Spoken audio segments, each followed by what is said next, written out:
Oh, hello, beautiful people. Good morning, good afternoon, whatever it is. I think it's afternoon and morning. So hope you're all well anyway. Sarah P on the ball. I saw her, sneak in.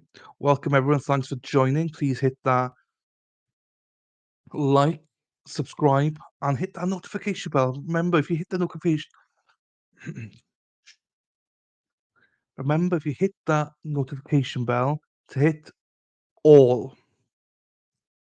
Just hit all, and you should be fine. So yeah, hope you're all well. Right, we have got program today. I wasn't going to stream today. I wasn't going to stream. I genuinely wasn't going to stream today. I was like, do you know what? I'm not going to stream. I'm going to do some prep work for Friday for my Solomon interview. But I was like, no, I gotta stream it. I gotta stream it.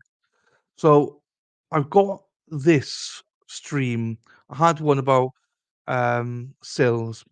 So Josh Sills. I was going to do it a couple of weeks ago, but something cropped up and I didn't do it. So I was like, okay, well, I've got to do it at some point. So I've had it on the back burner, and since then, Henry Ruggs, his sentencing's come out as well. So I was like, do you know what? I was going to say no, I won't say what I was going to say. Let's do both together. It was a say in there. I just can't say it because it's inappropriate. Let's just do both together. Um, the Stills one is a bit more. Hi, Christine. Hope you're well. Welcome, Christine. We're not doing any live trials today. This is just a highlight for previous trials, Christine. So, if you're looking for live, there's a few live trials today, but I'm not doing one. But yeah, welcome as always, Christine. Sarah P on the ball. Hi, Christine. See, so Sarah has woken up on the correct side of the bed this morning, so she's in a good mood. Woof, good. Um, so yeah, so this is just a recap of what's happened. I got a few videos, but before I go into the videos, there's you know, a little bit of background about Josh Sills as well. I was attracted to this because, as some, maybe most of you know, that I enjoy the NFL, and this was about an NFL player. Now, I didn't know him beforehand or anything like that, but I found out that he was an NFL player. So he's Josh. He hasn't really got a Wikipedia. He's American football. He plays guard for the Philadelphia Eagles in the NFL. He also played football at West Virginia. There's a song there, West Virginia, Mountain High, da, da, da, da. And then he transferred to Oklahoma State. Not Oklahoma Sooners, Oklahoma State. So yes, he transferred to Oklahoma State, and then I don't think he got drafted. I think he was undrafted, and I'm not sure by who. But this is what happened to them. I'll get it up on the screen now. Shit screen. Here we go. Now, trigger warning. This is an essay. It's an essay thing. So let me try and get this. I'll take the title away because you don't need to see those words. That should be enough. So I'll read it out anyway, so you can don't worry about it looking at it. But core TV.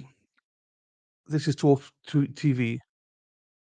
Oh, fly! No, I won't do it. I won't do it. I won't do it. He belongs to the Eagles. Enough said. Oh, the cat is out. Trigger warning. Trigger warning. Yes, it's an essay case, but as I say, we're not going to go too much into that. Do you know what I mean? Um, so he's an offensive lineman for the Super Bowl bound Philadelphia Eagles. Now, this is written in February. Now, this is written just before the Philadelphia Eagles made the um oh no, don't say that, Sarah. Oh, you joking me? I just bought I just bought some Philadelphia Eagles jerseys. Instead of my Cowboys jersey. No, I didn't. I didn't. I'm joking. I didn't.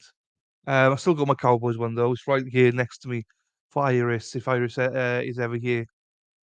Right. Okay, so we won't say anything about the Eagles. The only reason that I know the Eagles is because again, Barstool Sports, because there's some Eagles fans in there. But I'm not. Yeah, no. Right, I'll be honest with you, Sarah. Right, I do like one of the players. I do love Jason Kelsey. I did like Zach Ertz when he was there. But those are the only players I used to like there. But I do really, really like Jason Kelsey. I think he's a man of integrity. But that's the only player I can say. Oh, and also the left tackle there now. He got married. He can sing. I forgot his name now. Oh, and the right tackle, uh, Lane Johnson as well. But yeah, no, properly though. Yeah, Jason Kelsey, I like him. So, but he's going to retire end of this year, I hope. So that means we can like him then. But never seen anyone like the Eagles more than sorry, hate the Eagles more than the Cowboys. But we've always got one weirdo, and Sarah's our weirdo, so it's good. So his full name is Joshua Matthew Sills. He's 25. Well, he was 25. Actually, he was born in January, so he's 25 now. Um, Here we go. Integrity and Eagles really don't belong to that. Let's see what yeah. Oh no, I'm not talking about the Eagles. I'm just talking about one man and one man only. Jason Kelsey. That's it. Just Jason. That's it. I like him. He's a family man. I've seen him like play around with his kids and stuff. I like him a lot. He's well respected all around the game, and he does the right things for the right reasons. So that's why I like him. So yeah, so Joshua Matthew Sills was indicted by a Guernsey County Common Pleas Court grand jury on one count of SA and one count of kidnapping. So it is one of those cases. In December 2019, Sills allegedly engaged in um, that activity that was not consensual and held a victim against her will, according to the indictment.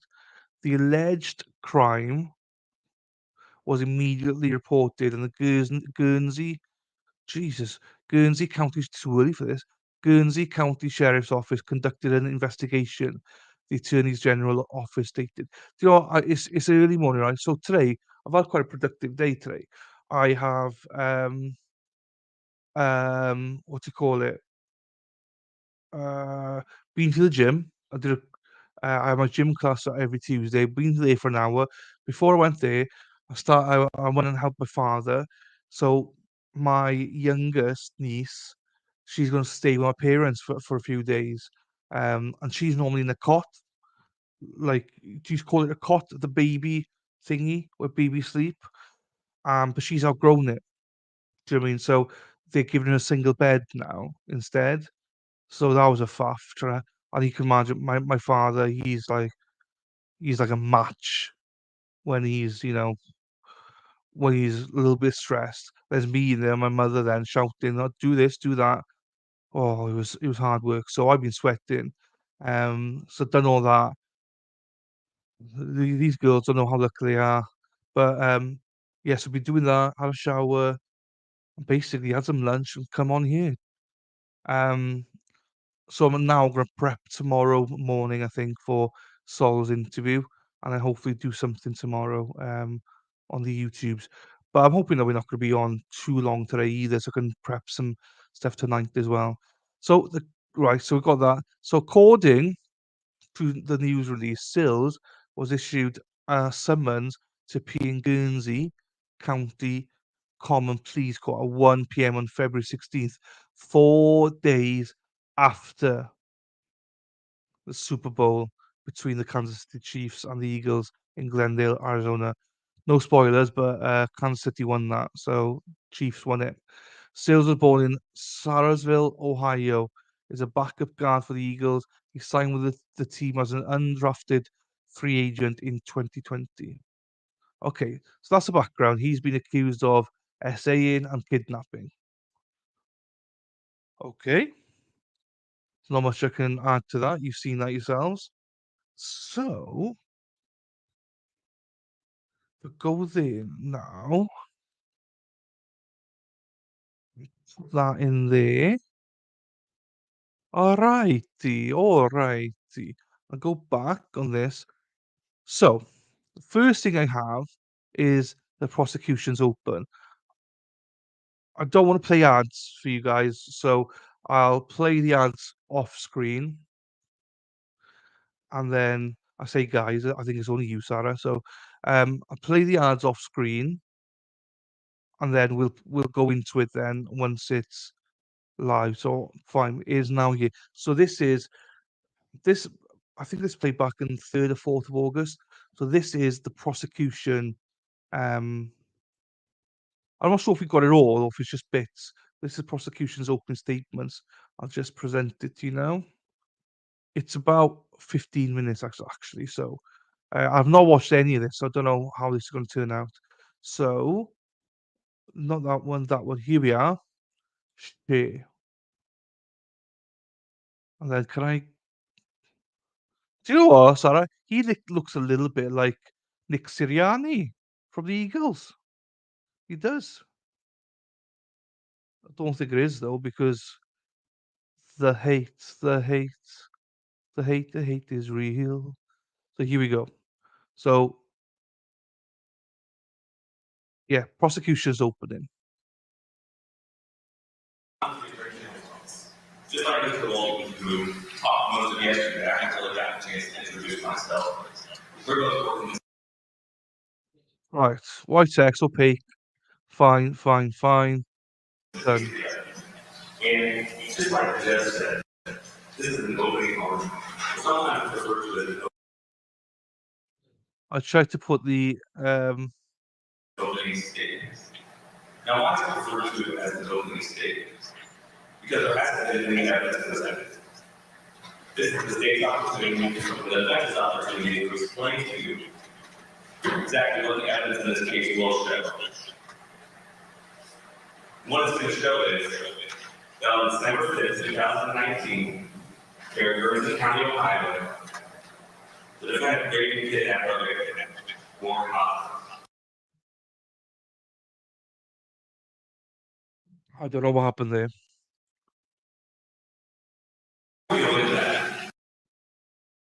Okay.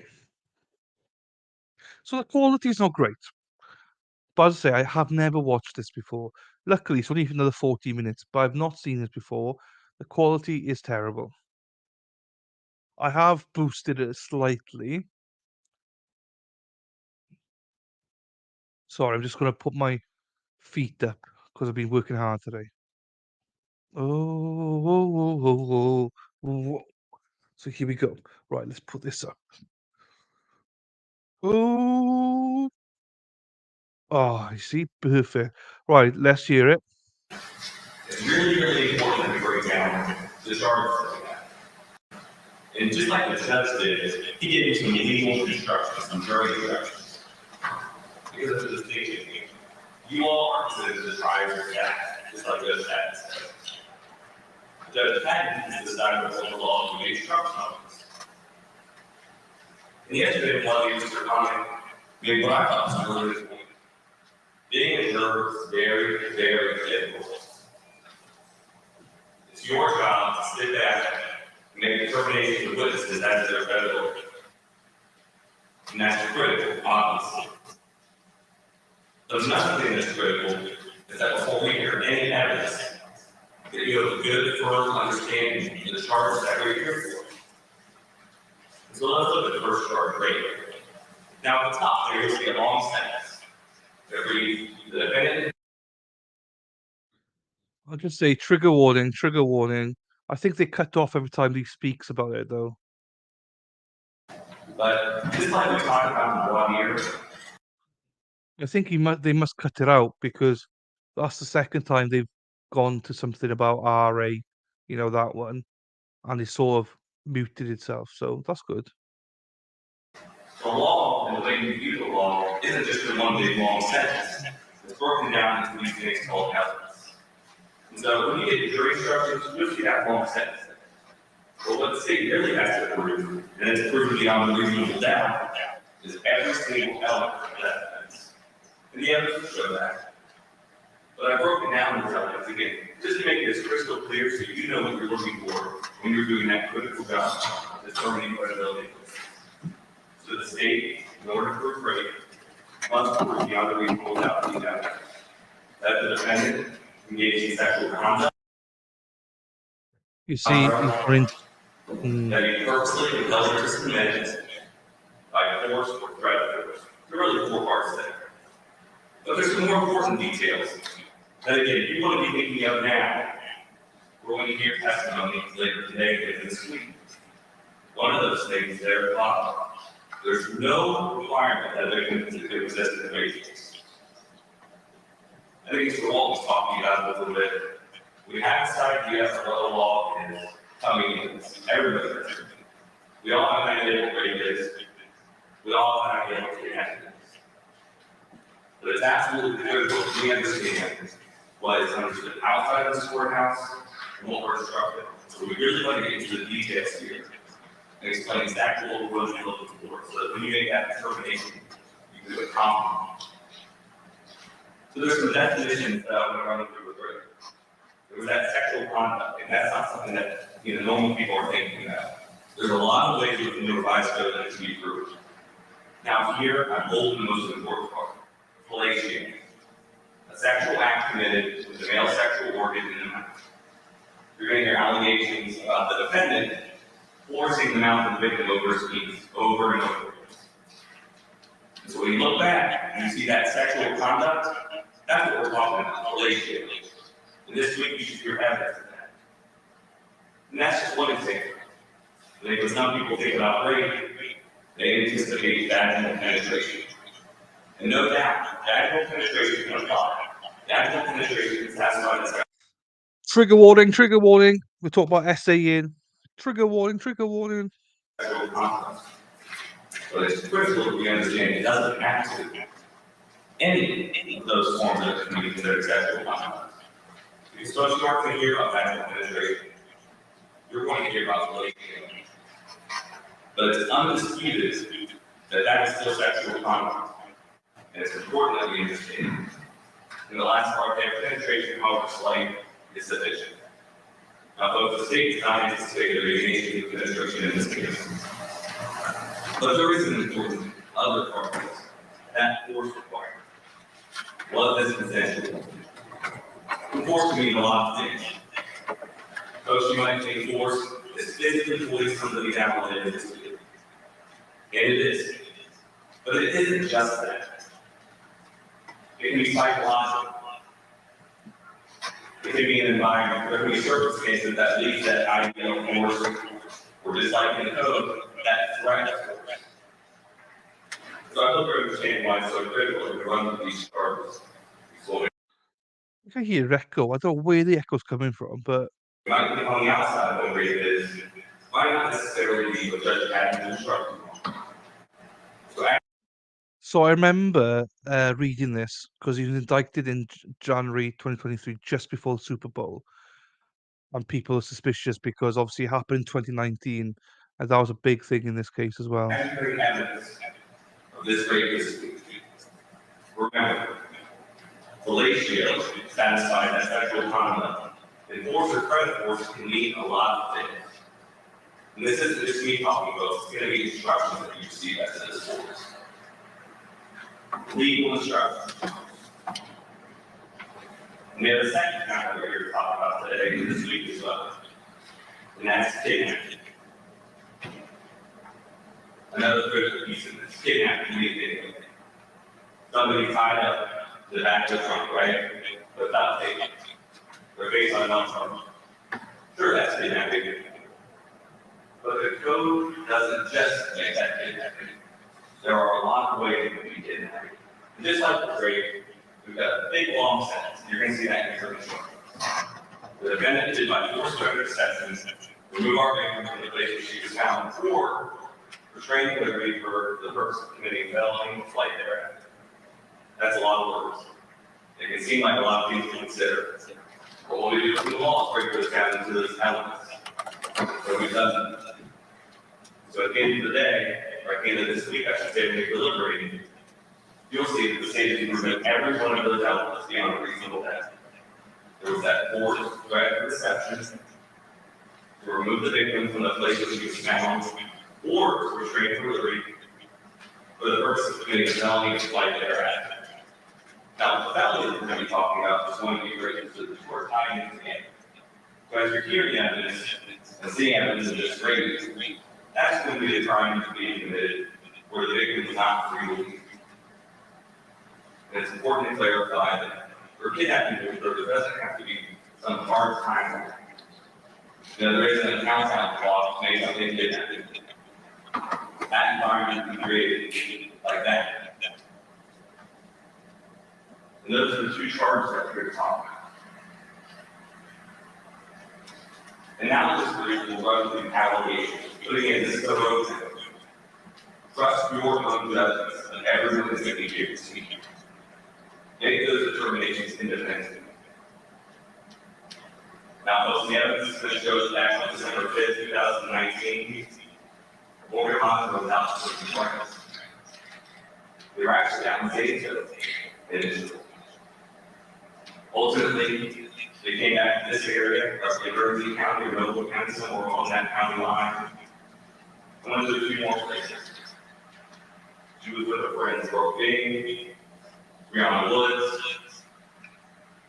and they go down. These are young adults.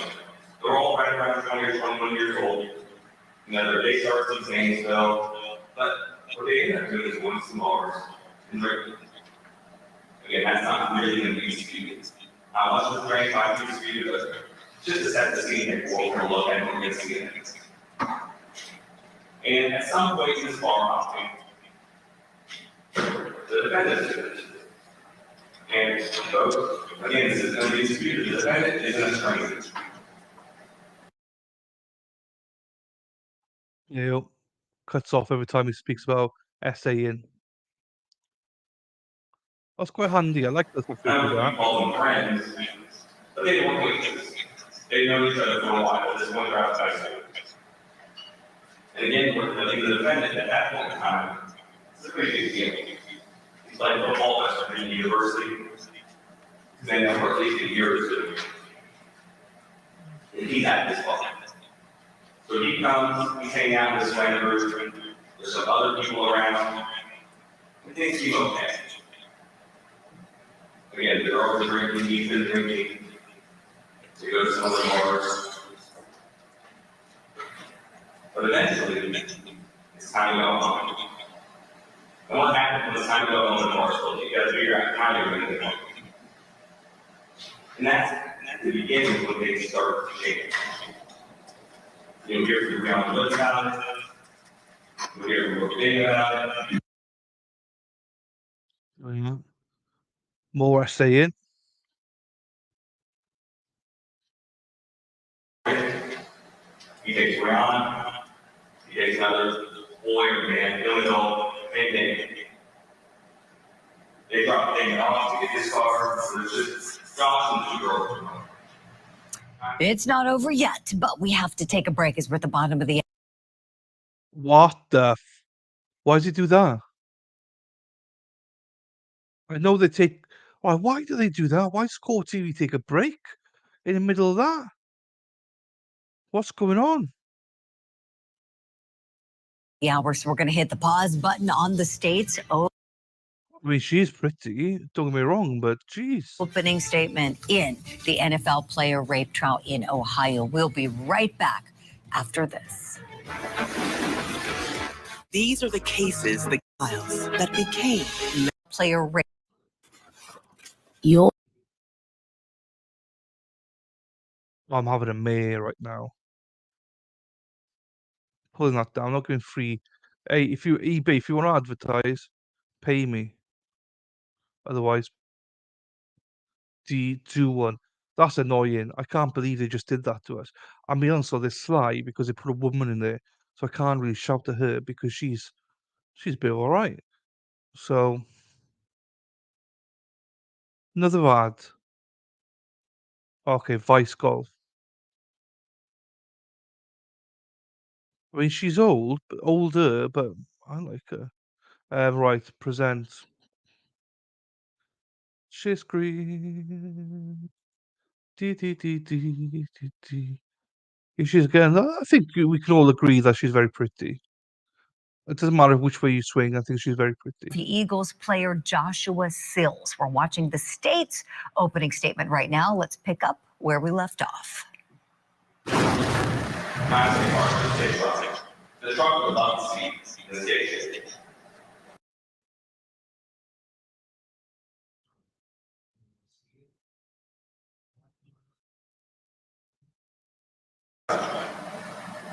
That's what the main part of it. Now, what's up until this point in time is a pretty innocuous evening. Well, what we should all know based on that plot here yesterday or common sense, rape doesn't happen in public. Though rape doesn't happen in witnesses. Rape happens when opportunity for rape happens. You have to shut the. And on that way home, Josh Sills started to take control. He knew what he was going to get.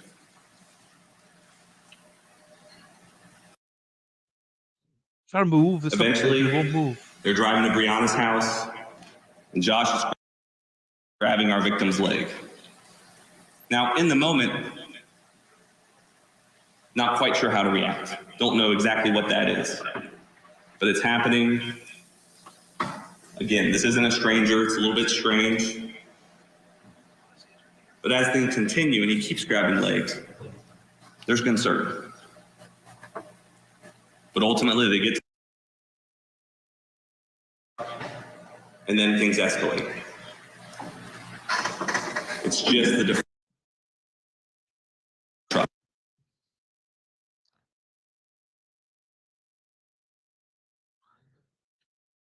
Onto her in that truck. Okay, well. Now you'll hear more detailed evidence of this from our witnesses. And that's what's important. This is just argument.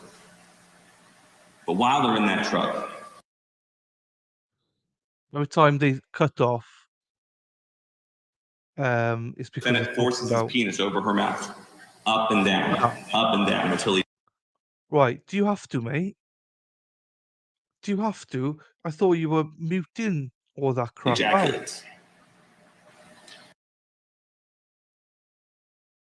I wouldn't want to hear what they're muting then. Able to get out of the truck, goes into the house, is reacting to this, processing what just happened to her by, like I said, at worst an acquaintance, somebody she knows. Ultimately, she has a SANE kit done. That's a sexual assault nurse exam. You'll hear evidence from that same nurse. Her name is Leslie Durford. There's photographs of this. Photographs detailing injuries sustained during this sexual assault.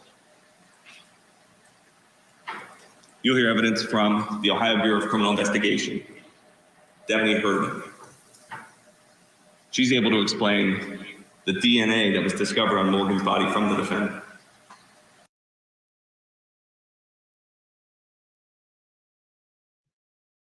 When you've heard all the witnesses use common sense and seen these photographs and ultimately deliberate, you should find that the state has proven every one of these elements beyond a reasonable doubt that the defendant took control that evening and find him guilty. Thank you. Okay.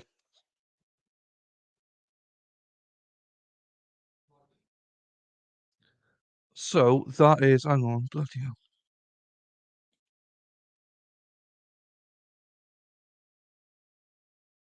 So yes, so that is obviously the prosecution. Let's now hear the defense opening. Once I get it, I'll play the ads through. Yeah. I mean, I just find these cases, you can't read anything into openings, do you know what I mean? Because it's a he said, she said at the minute. What people don't know, Josh Sills is, Julie Grant, Foxy. Josh Sills is an NFL player with the Philadelphia Eagles. Sarah P does not like the Eagles. She prefers Cowboys over the Eagles, which is surprising. We'll hear now what the defense have got to say, and then we'll compare. I mean, if you can hear it, it's a bit echoey, and don't know why it's echoey. It's a bit annoying. Right, let's hear what they've got to say. Unmute. It is a case being brought against NFL player Joshua Sills. He's being accused of rape. We just heard from the state of Ohio. Now it's time to hear from his You defense have team. to. Let's go back in together live. I mean, do they have to say that word? I mean, sure. Good morning, ladies and gentlemen. You're about to have a little bit of here. And this is where the love meets the road. Nearly a life-and-death experience with Josh Sills. You were just told a very interesting story. Very interesting. You were also told a story that was fabricated by a movie mocker. In the same prison report, the evidence reflects that she recites that she was choked 3 times and never lost consciousness. As of July 8, 2023, she's not finished choked. She was choked 10 times and lost consciousness for various periods of time. The story you believe. 2019, 2023, it's because she was either. There was a high school that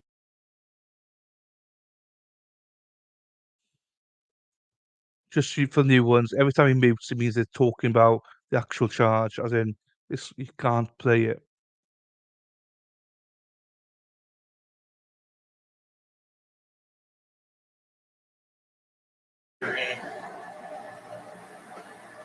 So she laid off. They still have mutual interest.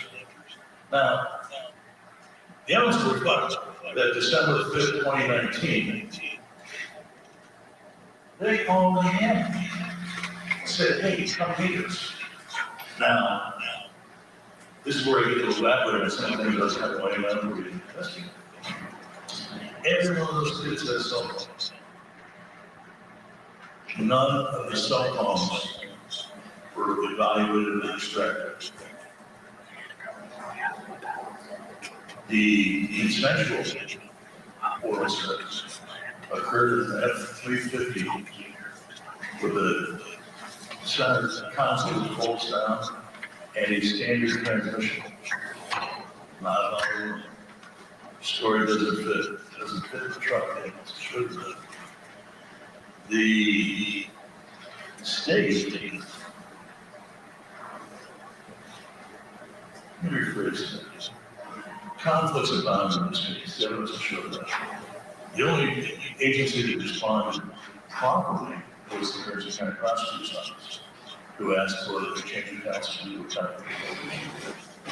But neither the Cambridge Police or more importantly the Jersey County Sheriff's Office considered the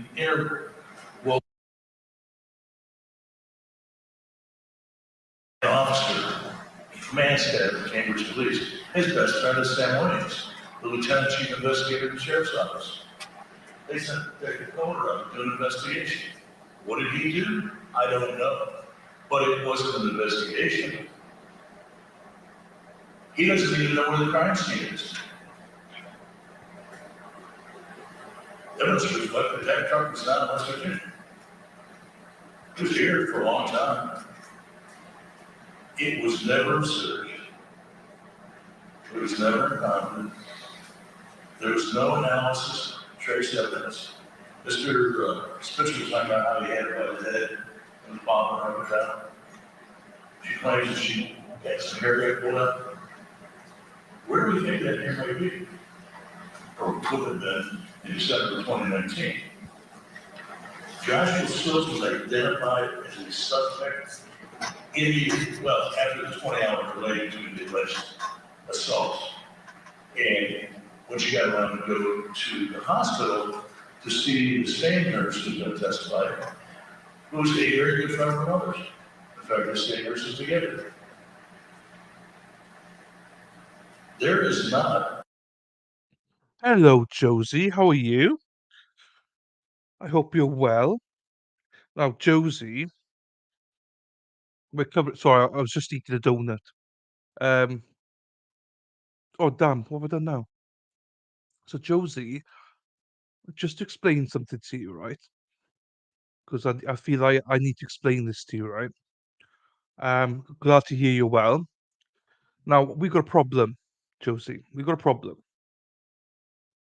I did not realize that I got two San Francisco 49ers as mods. Like, I know one of them gives me a earache anyway. That's Sarah P. Then I found out Josie's a 49ers fan as well. What's going on? I mean, so I'm not allowed to wear a Cowboys jersey in front of Sarah. I'm now not allowed to wear an Eagles jersey because of Sarah. I need people to start writing down what I can and can't wear because you girls are feisty. Thanks for joining us, Josie. I wasn't sure if we're going to do a stream today because I need to prep a little bit for Solomon's thing on Friday, interview on Friday. But we're here. We'll prep later on and tomorrow. But this is Josh Sills. This is the Philadelphia Eagle. Um, you are well. I mean, yeah, I mean, some people will disagree with that, but I agree with you. I totally agree with you, Josie. And I appreciate sharing stuff on Twitter and stuff. I'm hopeless at sharing stuff. Hopeless. So I appreciate sharing stuff. Um, and what I'll be doing, I will create a little group on Twitter for us now as well for mods because there's not many of us now. I'll explain why later. Sarah, yes. Oh, anyway, I'm glad you're both here. Thank you so much. There's not much to mod anyway, so do you know what I mean? But I appreciate you coming in anyway. Right. The volume is very, very bad, but we're going through it. Josh Sills, Philadelphia Eagles, uh, offensive guard. Which do I go now? This one. Yes. And by the way, the guys, this is a repeat. Like this has been, it's from 2 weeks ago. Just in case anyone thinks this is brand new. No, it's been 2 weeks ago.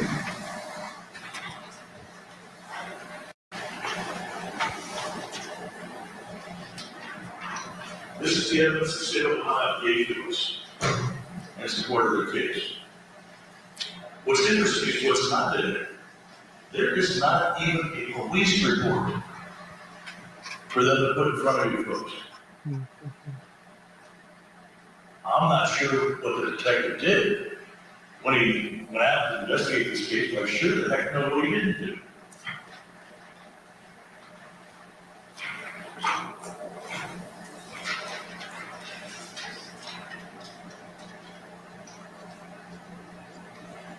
He never retrieved the videos of the bars. Videos that, kind of shows what's going on with people. Oh, he tried to get him in December of 2020, a year after the alleged event. Gee, they didn't exist anymore. Where was he at December 6th, 7th, 8th, 9th, 10th, 2019? He had a major crime reported, and he, I don't know, maybe he didn't believe it, but he didn't do anything to give the state sufficient evidence to prove beyond reasonable doubt that my client committed any act that was anything consensual. He also never impounded the vehicle, never searched the vehicle, never took internal measurements of the vehicle, never looked for trace evidence, which would include blood. Allegedly, there's a cut on the back of her leg. Hair was allegedly pulled out. She spit out semen. He had to be down on that. My client voluntarily gave it was DNA. They're bringing in somebody from BCI to tell you all the signs of DNA, how. Okay, they're talking about Oral sex. He went that's nowhere mine. after that. He was hiding in plain sight. If you commit a violent crime, don't you at least say you're going to Scott? The evidence is going to be that Josh was playing in West Virginia. The evidence would be that Josh graduated from West Virginia.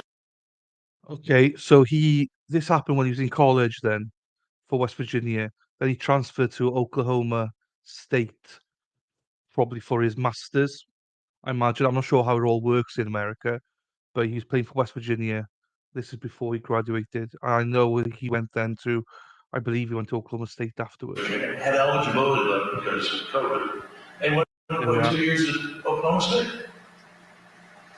Then last There we are. year, as an undrafted free agent, he was signed by the Philadelphia Eagles as an undrafted the entire time. It wasn't until Josh had a modicum of success that the state took action. January 31st, 2023, he was indicted the week before the Super Bowl. It was retaliatory. Why would you let someone give it a professional criminal and just kick him like that? I don't know. They had everything that is in here, okay, existed in December of 2019. Detective Coulter never even arrested Josh. Think about that.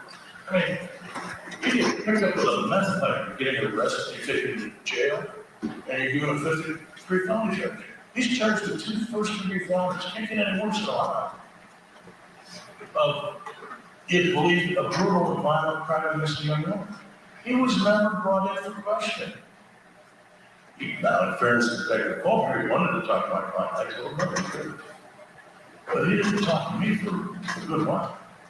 Nobody talked to me. The only person who talked to me in December of 2019 about this case was Josh Sills, when now Chief Mackey, or not, Jason, I think it's Mackey, in Noble County, a torn envelope in the door at the Sills house and said that Detective Coulter wanted to talk. And what did Josh do? He called. He called me. So he called them and said that I had an attorney up there. Which, ladies and gentlemen, is what happens when someone is charged with a crime that they didn't believe to engage counsel. We're retained in this case. We're not assigned by the court. There are a lot of people who come to this courtroom. I've tried a number of cases in this courtroom for indigent people. Their case really doesn't start until they're already indicted, arrested, in county jail, most likely, when it gets to us. But, and these are all, I don't think I've tried anything that tries to drug trafficking cases that were kind of entertaining. But they did an investigation. You heard Greg Rodriguez talk about an investigation, and actually doing an investigation. The evidence is going to reflect that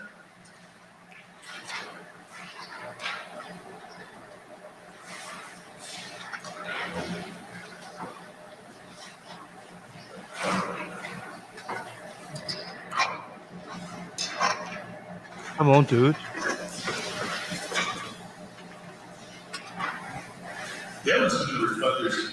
The sheriff's office narrative, which you may not have did, I suspect that the court will try and testify on it. It goes from 2019, when the call was reported, and we just got the call log this morning as part of the state's duty to continue to update us. The case wasn't called by Morgan Monroe. It wasn't called by Morgan Explorer. Okay.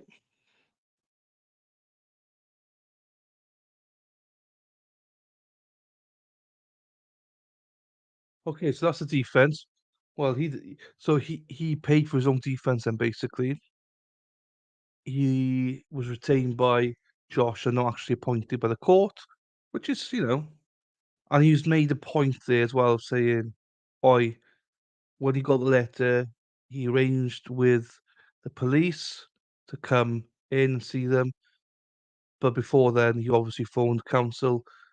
He lawyered up, as he should do. And obviously, I imagine the state are going to make a big deal of, well, if he was so innocent, why does he need to lawyer up? Because MFKER, you guys lie so much that he needs to lawyer up. That's a sensible thing to say. This one is the accuser's cousin. I've not seen this. I don't know anything about this. So this is the accuser's cousin who will be on the stand now. I'm just going by court TV. I don't know how many videos we got, what videos, whatever. Just going by what they've got. Oh, no way. What? This is like 2 minutes. Okay, we'll play it. 2 minutes. 2 minutes. NFL. Bam, bam, bam, bam, bam, bam. And then, yes. Of the NFL player rape trial. Attorneys are in the courtroom right now doing what's called a Daubert hearing. We've seen these before on court TV. It's outside the presence of the jury over something at issue, whether the testimony of an expert witness is admissible for the jury. And the judge hears the testimony and we find out whether it falls in line with the science and the methodology that's acceptable in whatever field we're looking at. Here, this is really a juicy Daubert hearing because it's about the admissibility of photographs of the accuser's alleged injuries. She says that she was strangled and restrained by the defendant, but apparently the injuries were not visible to the naked eye. However, there were pictures taken that were enhanced by the state. The state says with the enhancements, you can see the injuries, but the defense says the enhancements were, quote unquote, done with junk science, and it's not visible to the naked eye that these enhanced photos shouldn't be allowed in. So this is really, really fascinating stuff. Witness Brianna Woods is a cousin of the accuser who was with her on the night in question. We've got some of what she told the jury. Want to play for you now. Pay close attention. This is from both direct examination and cross-examination when she's telling the jury what she remembered from that night.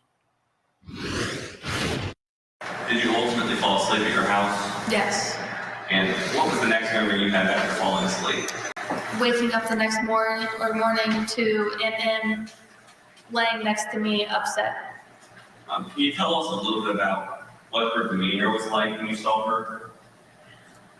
How she was acting? She was upset, shook up. Yes. Do you remember about what time it was when you woke up? I don't. Was it nighttime, daytime, was it light out? It was daytime. And then when you see MM in the morning, that's when you have this conversation about what happened the night before. Is that correct? Yes. Okay. Now, at the time that you saw MM in the morning, you had a chance to take a pretty good look at her, did you? Okay. And Yes. you didn't see any bruises on her, did you? Not that I recall. Okay. You didn't see any choke marks on her, did you? No. Did you see any injury to her ears or to her eyes or to her chest, anything like that? No. Okay. That's what that was. I mean, I hate these kind of cases because it's like, oh, I don't know. I don't feel comfortable saying anything.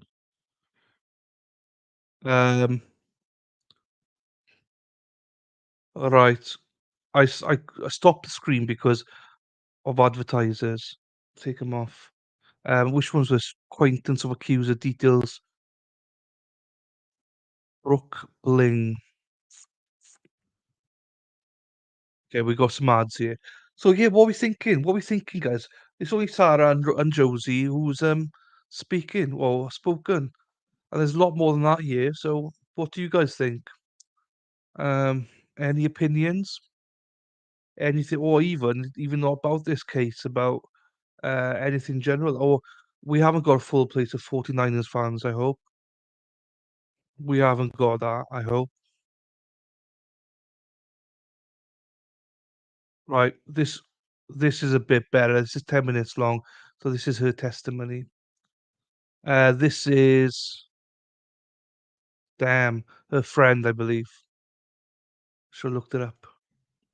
Share screen.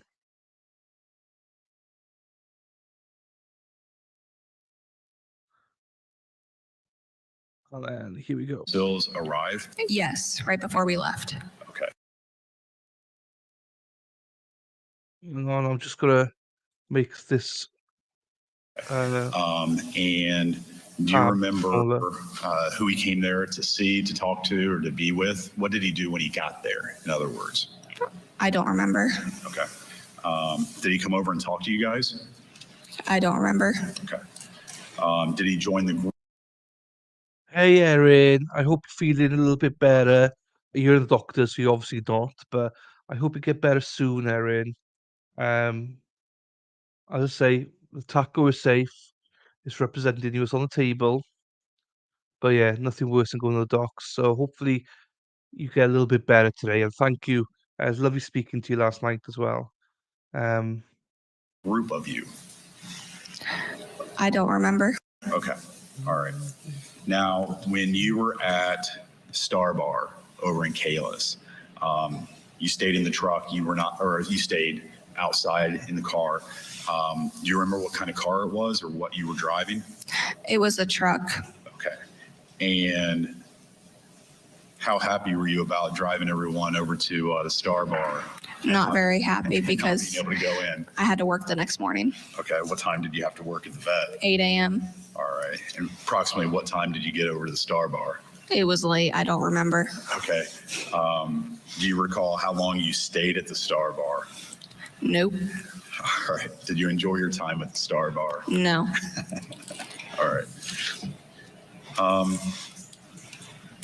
Now, when everybody went into the Star Bar, do you remember kind of approximately how long they were in there? No, I don't remember. Okay. What were you doing out in the car while everybody was in there? Just sitting there.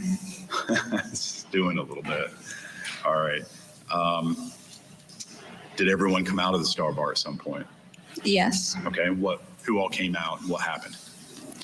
I was in Justin Ayers' truck, and Justin got in the truck, and then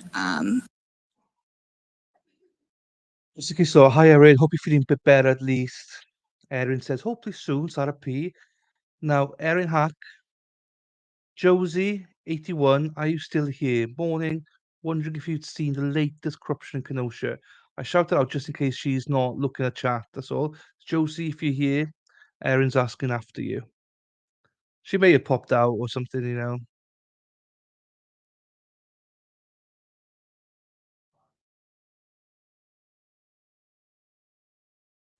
Bree What is mute? texted Oh, here me we and are. just told me to just drive to her house, but Justin wanted me to take him home, but he said just to drive to her house, so we drove to her house. I wasn't happy because I didn't really know Justin Ayers, and I don't like being around people like that I don't know because it makes me uncomfortable. Okay. So did you end up taking Mr. Ayers back to his house then? I took him back to Bree's house, and he drove home. Okay. All right. Now, in regards to seeing Bree and There she MM come is. out of the Star Bar, they do anything out of the ordinary when they came out of the Star Bar? No. All right. And where were you parked when you were kind of coming out of the Star, when you were at the Star Bar? Where were you parked in relation to this bar? In front. Okay, so you could see where people coming in and coming out? Mm-hmm. Yes. All right. When you got back to Bree's house, tell me about what you saw or what you were thinking when you got back to Bree's house. I was tired and ready for bed. Okay. I had wondered if Josh's truck was sitting in the driveway, so I thought maybe they were Hi, all David. inside and it was off. So I offered Justin if he wanted to stay because I didn't want him driving after he had been drinking. He said it was okay and that he wanted to go home. So I was like, okay, everybody must be inside. And so I walked inside. Yeah, I'll play the clip after all this now. But yeah, Erin sent me a clip. I'll play it after I've done all the Josh Sills stuff.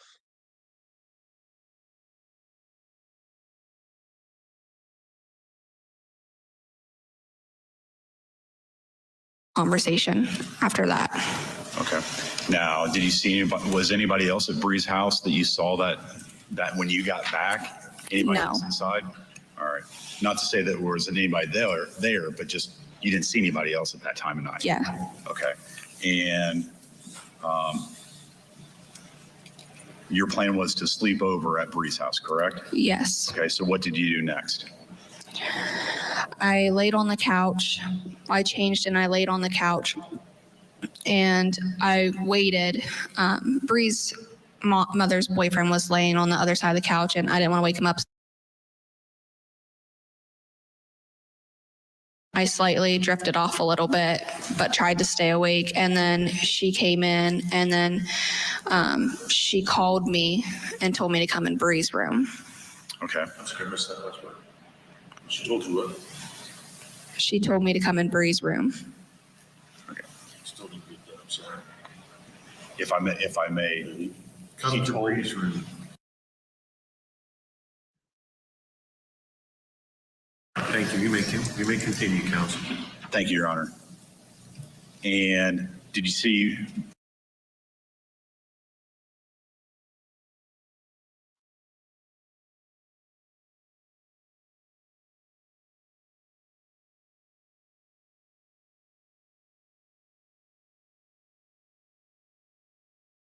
Go once she went to got into the house. To Bree's room, but she didn't say anything to me until she called me. Okay. So what happened after she called you and asked you to come to Bree's room? I went in there to Bree's room, and she started telling me what had happened. Okay. Describe what MM was. Describe what her demeanor at that point. Her demeanor was very distraught, and she was very upset, and she looked like a wreck, and I was trying to calm her down, and she showed me some marks that were on her legs and the tearing of the skin. After she told me what had happened and how she was scared and everything like that. Okay, so when she came in and you went into her room, what did she tell you? Grounds? Response? Excited utterance, Your Honor. I believe it would be an excited utterance. Objections overruled. You may continue.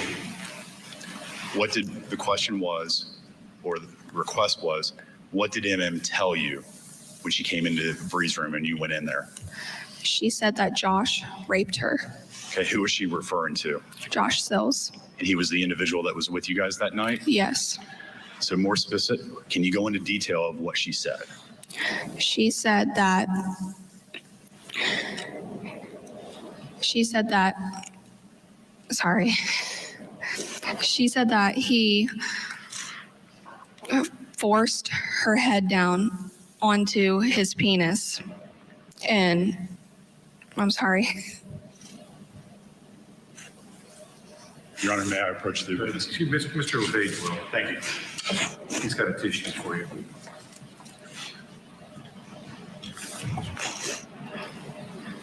Take your time. Take a moment if you need to compose yourself.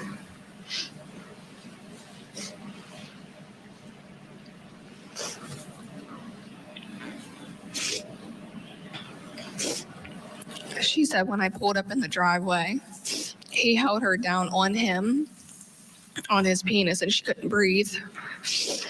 And she tried hard to fight back.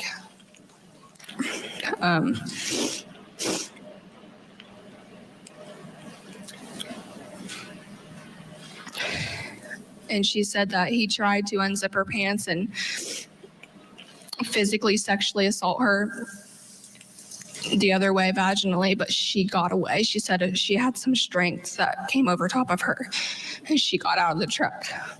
And then she showed me the marks from where his hands was holding her down on her legs, on her inner thighs. Okay.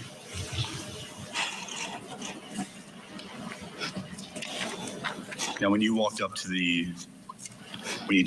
to Bree's house, Did you see Josh Sills' truck in the driveway?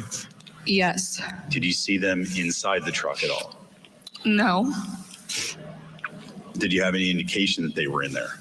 No, I did not, because his truck was off. I thought they were in the house.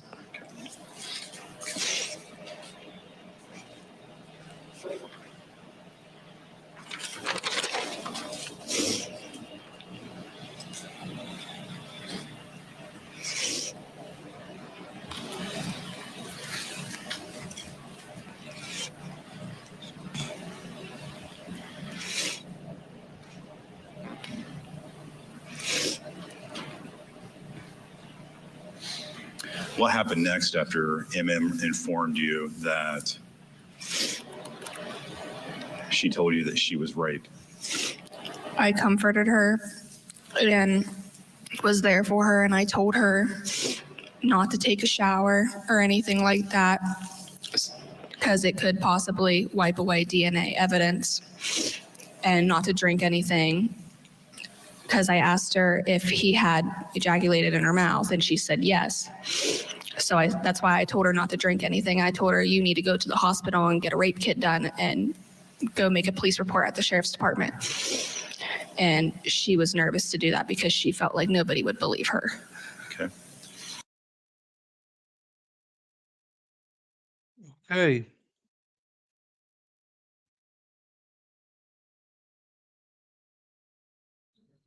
Right, hang on a minute here. Oh, damn you.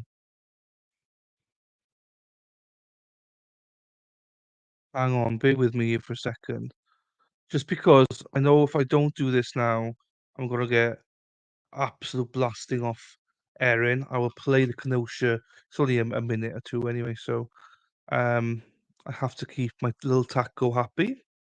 So here we go. It's a nearly 3-minute video. So share screen. This is Kenosha. So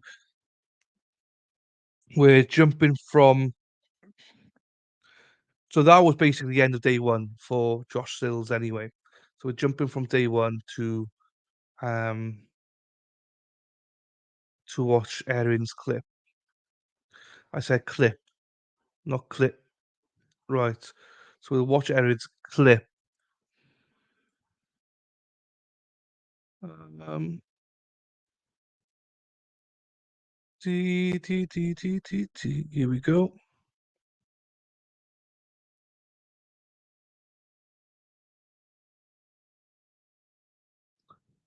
Okay, so here we are.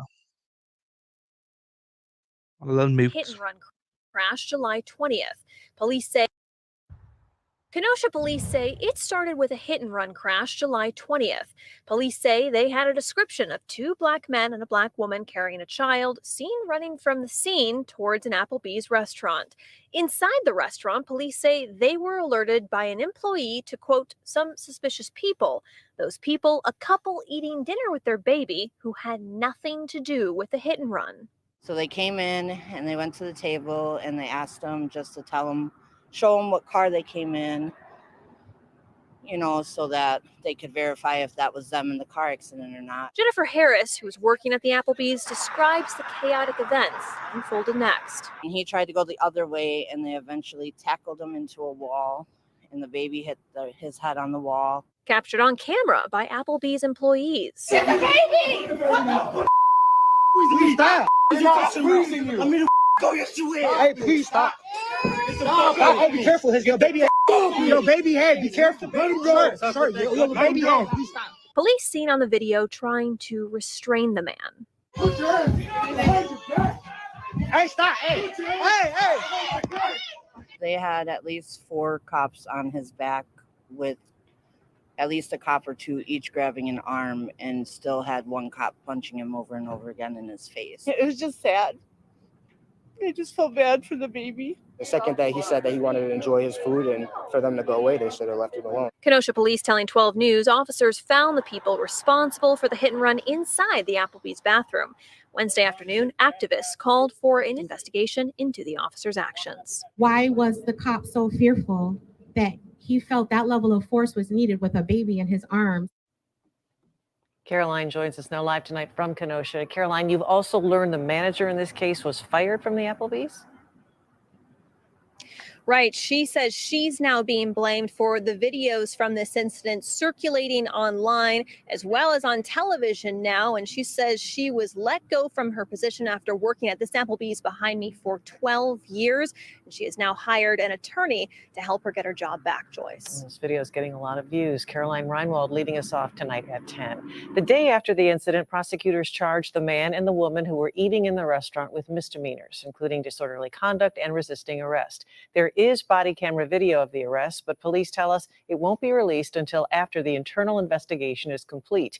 As for the hit and run case, police tell 12 News the people responsible were found in the Applebee's bathroom. A 17-year-old is charged with felony hit and run. Oh, so they arrested the wrong frigging people. Hi, Baker. Hope you're well, Baker. Oh, I clicked the wrong thing. Hello. We got an excited utterance. Hello, you. Hope you're well, stranger. And then we got gravely, meaning gravely, yes. So the DA will make. Oh, but that's gonna be a mess. That's gonna be another trial. That's gonna be. Oh, I don't know. But gravely is not gonna.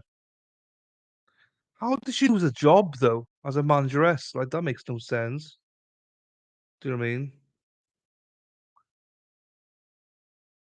Thanks for reminding. I haven't done yours yet, Baker, but I will. Wait, they arrested the wrong person, but they're still pending trial. Yeah, it's.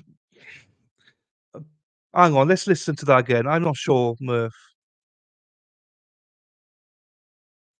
Let's listen to that as well.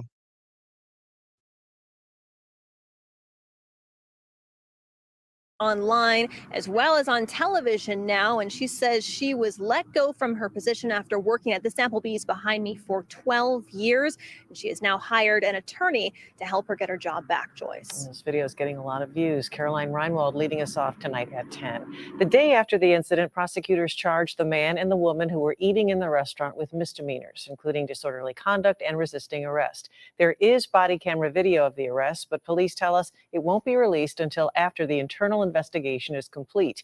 As for the hit and run case, police tell 12 News the people responsible were found in the Applebee's bathroom. A 17-year-old is charged with felony hit and run. Yeah, so they'll be charged for misdemeanor. What?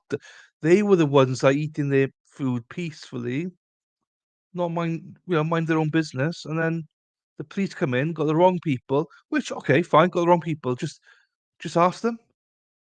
Don't be DICKs about it.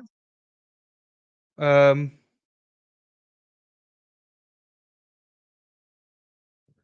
this is stupid. So yeah, Gravely is definitely going to prosecute because he loves to prosecute. Um,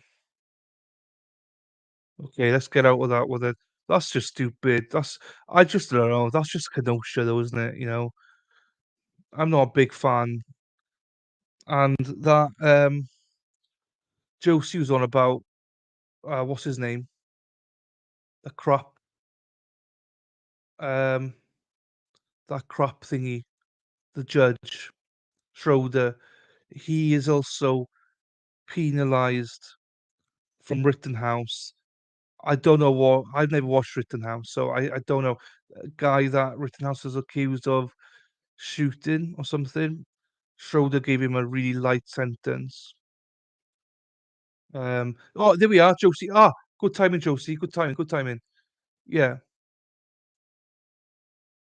good timing. I don't know much about the. So I've never watched Rittenhouse. All I know is that according to Twitter, because I'm on Twitter and everyone tells me Rittenhouse was guilty. So that's all I know, that he was found guilty. I'm joking. But if you were new on Twitter, you would think Rittenhouse was found guilty the way people talk on there.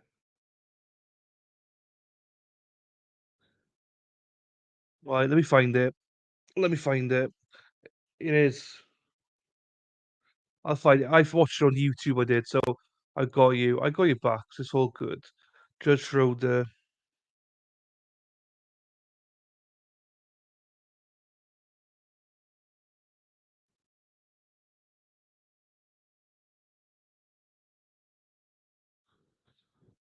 Oh, okay. You see, Erin comes in and the stream just goes in another direction. But I don't mind that. I don't mind that at all.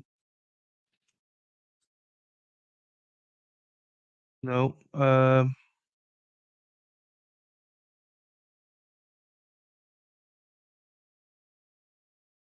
Doo doo.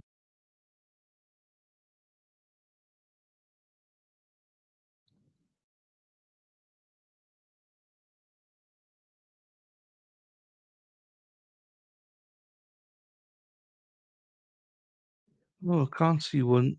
Hang on, if I filter it, maybe I can see something.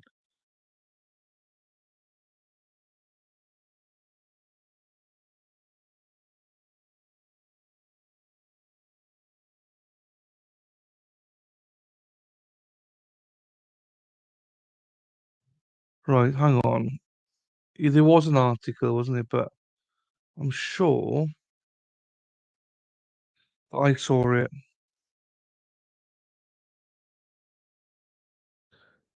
Right. That's a year ago. I don't want to see something a year ago this week then.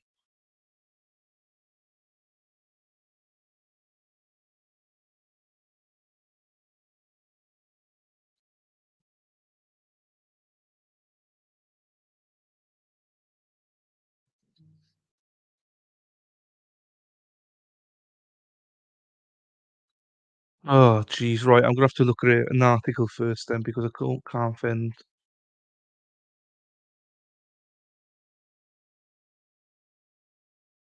Okay, I got the article. Fine. I just need to find the actual. Is it in this?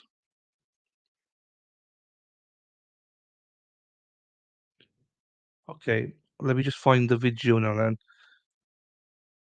See if there's a video. Oops, not there. There.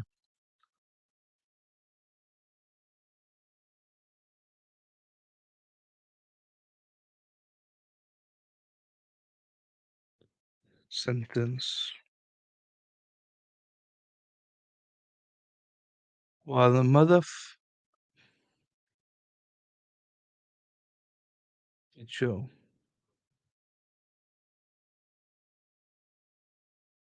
Right, let's look at the article then. I got the article.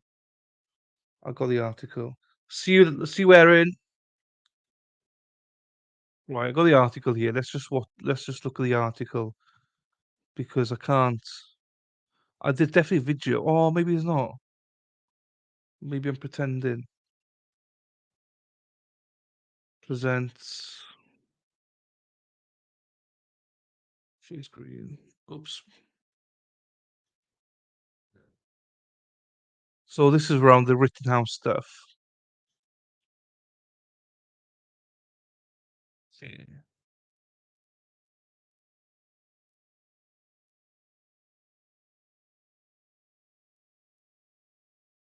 So let me read it out.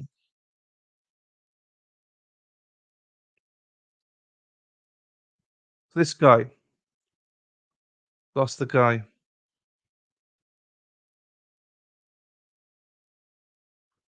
So title is Rittenhouse judge hands down rare soft sentence on key Kenosha rioter. An evil man with the word SIN tattooed on his head. So on the back of his head, he's got SIN. That's how I knew this. I watched it on video. Tattooed on his head. An upside down crucifix, sorry, on his forehead. Jeez. And teardrops under his eyes. My days. Has been sentenced to only 3 years in prison. From arguably the toughest judge in Wisconsin, Bruce Schroeder, the sentence was for 2 felony case files. So this was I believe, the Rittenhouse riot. Well, not the Rittenhouse riot, but the riot in Kenosha. So this is Zabinski committing arson. So first case from August 25th, 2020. Okay, so this one's the Rittenhouse one. The Nicar Rittenhouse shot and alleviated 2 men and injured a third in self-defense during the Kenosha riots. Zeminski shot his pistol in the air minutes before Rittenhouse would shoot and alleviate Joseph Rosenbaum. Zeminski was also accused of arson on the same night. Kenosha police asked Kenosha DA, who is a PRICK, Michael Gravely, to charge Zeminski with 1 second-degree recklessly endangering safety, 2 resisting/obstructing an officer, and 3 disorderly conduct, and 4 bail jumping, and finally 5 arson. Gravely's office charged Zeminski with only 1 count of misdemeanor disorderly conduct. You're kidding me. He throws a book at Zach, and then he does this. Only after community outrage did the office add felony arson to the charges. Jeez.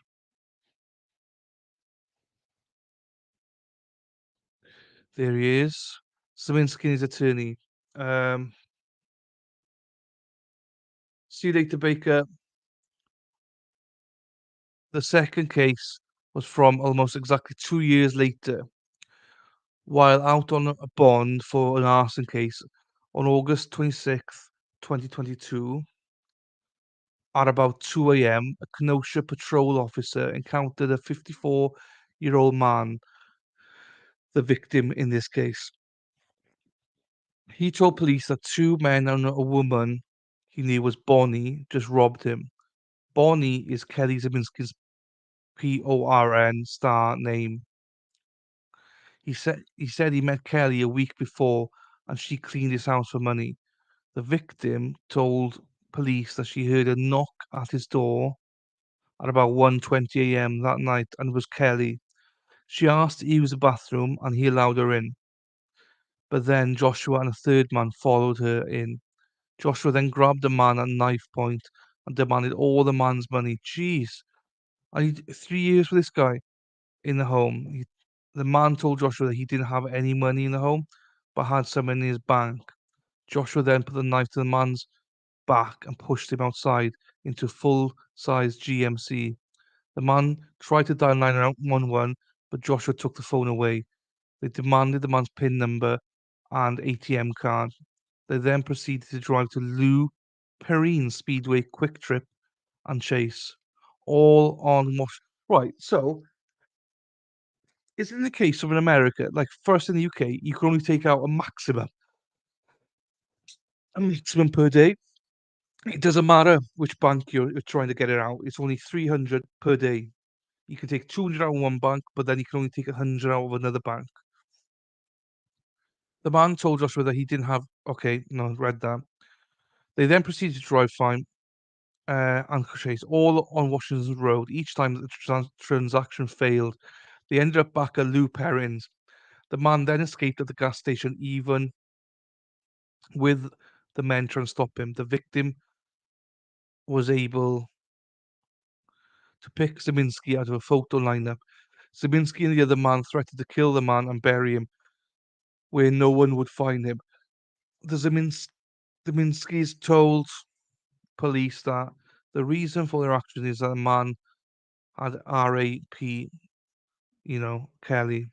Both Joshua Zeminski and Kelly Zeminski faced almost identical charges for both cases. On May 30th, 2023, Kenosha County Prosecutor T.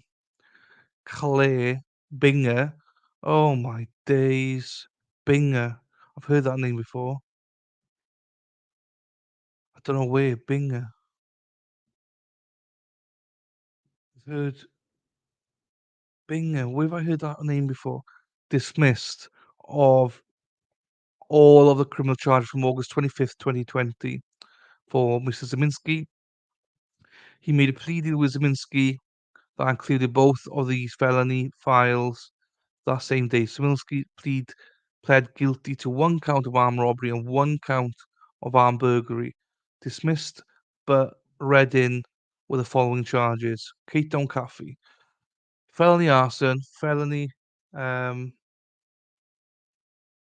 felony intimidation of a victim, felony false imprisonment, felony unauthorized use of an individual's personal identifying information or documents, felony bail jumping, felony arson, disorderly conduct, use of a dangerous weapon, battery, obstructing an officer. Jesus.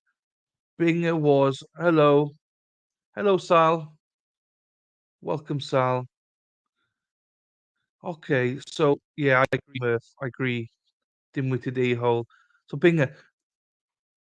So, but oh, I thought Attorney T. Claire Binger. So this is Binger. I thought Claire was a Binger. I thought this is a woman.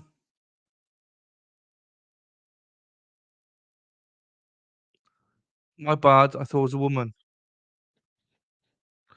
During his sentencing recommendation, Binger brought something to light that the public was previously not made aware of.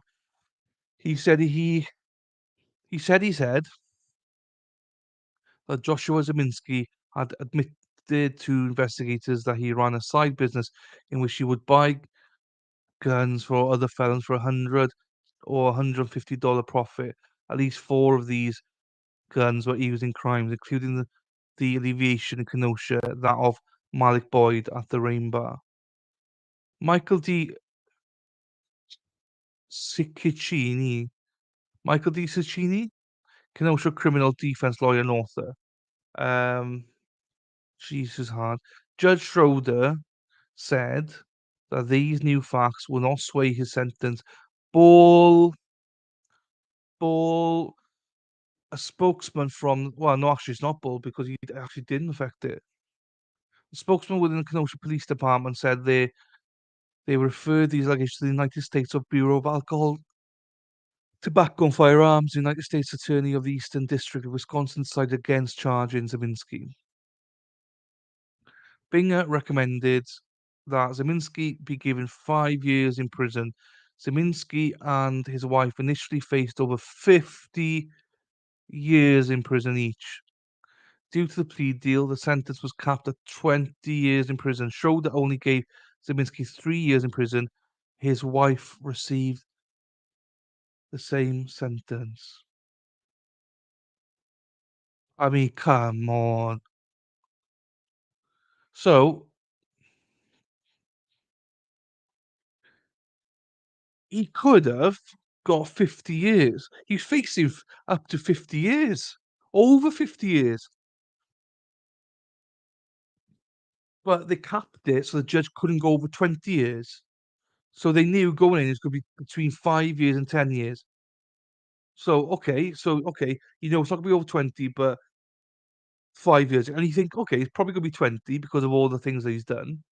Judge is like, no, no, no, no, no, no, no. No, no, no, no.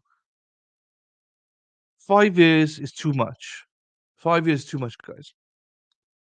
So, tell you what, pick a number between 1 and 5. 3. There you are. 3 years, sir. You've got 3 years in prison. And do you know what? I'll do the same for your wife.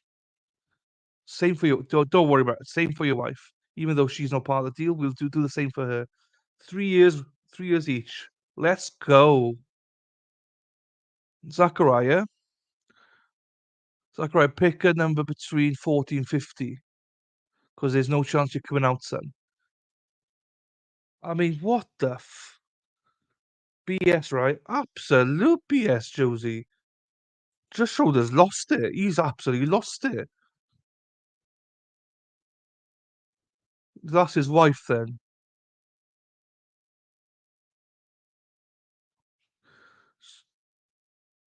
Top row from 2020, bottom row from prison. So she had purple hair that was cut. Then like that. Oh, this is here we are. SIN and true. He's 3XL. He's big boy then.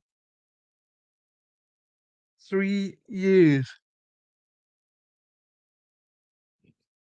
You could say, oh, I'm surprised he's given him 3 years because isn't he a hero? Okay, this is why the corruption in Kenosha is unbelievable. Unbelievable. Okay. Right, hopefully you're all up to speed with that one now. Apologies for that, but this is ridiculous. Kenosha, you should be ashamed of yourselves, guys. But not the people, just Bravely and Schroeder. He should be retired. He's got to be retiring. Schroeder. He's just. There should be a cap on all these things. Judges get to a certain age. There should be a cap. That's it. You're done. Thank you. Oh, but carry on. No, you're right. Don't worry about it. It's good. Thanks for your service. See you soon because you're not capable of it anymore. Ridiculous. Right. Well, I've got nothing more to say about that. I'm not sure what I'm supposed to say. Okay. Right. Let's get back to Sills. Josh Sills. Oh, no, not that one. I don't want that one. The B's gone. This is ridiculous. All of this is ridiculous. Share screen.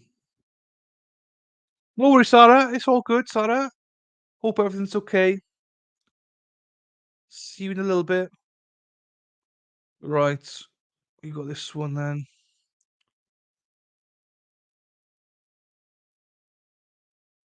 Here we go. So for those that don't know, this is a trial from 2 weeks ago. We're just watching some clips of it, of Joshua Sills. Then later on, we'll watch a little bit of Henry Ruggs as well. So it's got a bit of an NFL theme to it, but it is what it is. Whoops, unmute it.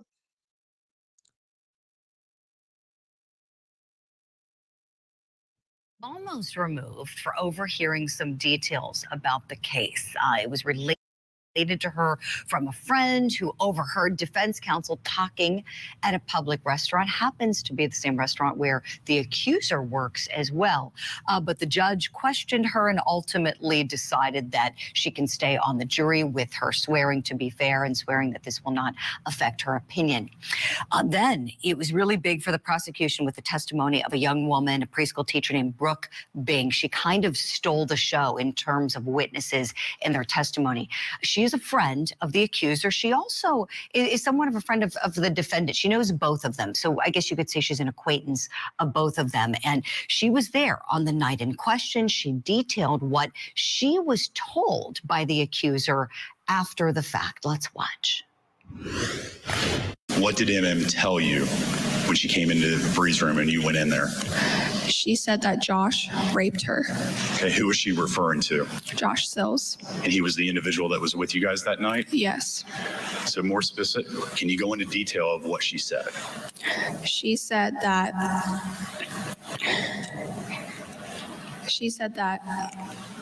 sorry. She said that he forced her head down onto his penis. And I'm sorry. Your Honor, may I approach the witness? Mr. Page will. Thank you. He's got a tissue for you.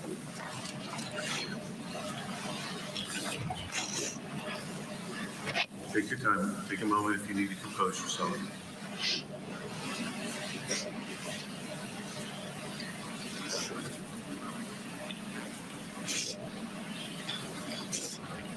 She said when I pulled up in the driveway, he held her down on him, on his penis, and she couldn't breathe. And she tried hard to fight back.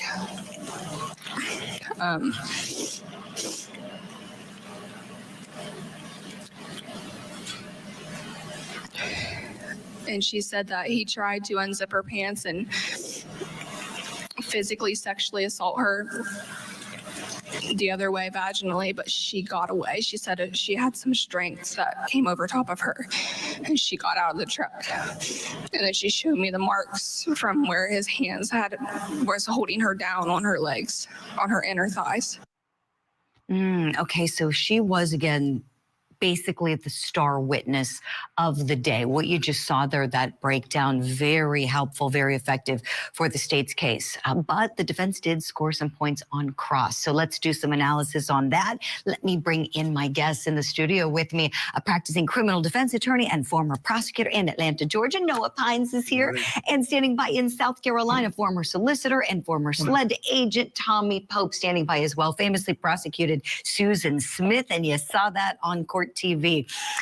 Welcome to you, gentlemen. And I want to first start with a clip. This is on the defense cross, kind of setting the scene, giving us some context, because when you hear that just there, what we played from that friend, it sounds really bad. Even the friend is getting choked up, as we saw, just recalling what she was told, not what she personally witnessed. Take a listen to some of the setup, that there was some consensual sexual contact between the defendant and the accuser.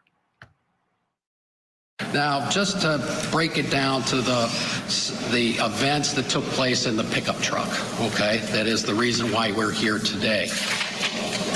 Did at any time indicate to you that she willingly was kissing Josh? No. All right. Did she at any time indicate to you that Josh pushed her or pulled her back into the truck, that she tried to get out of the truck? Yes. Okay. And did she indicate to you that she told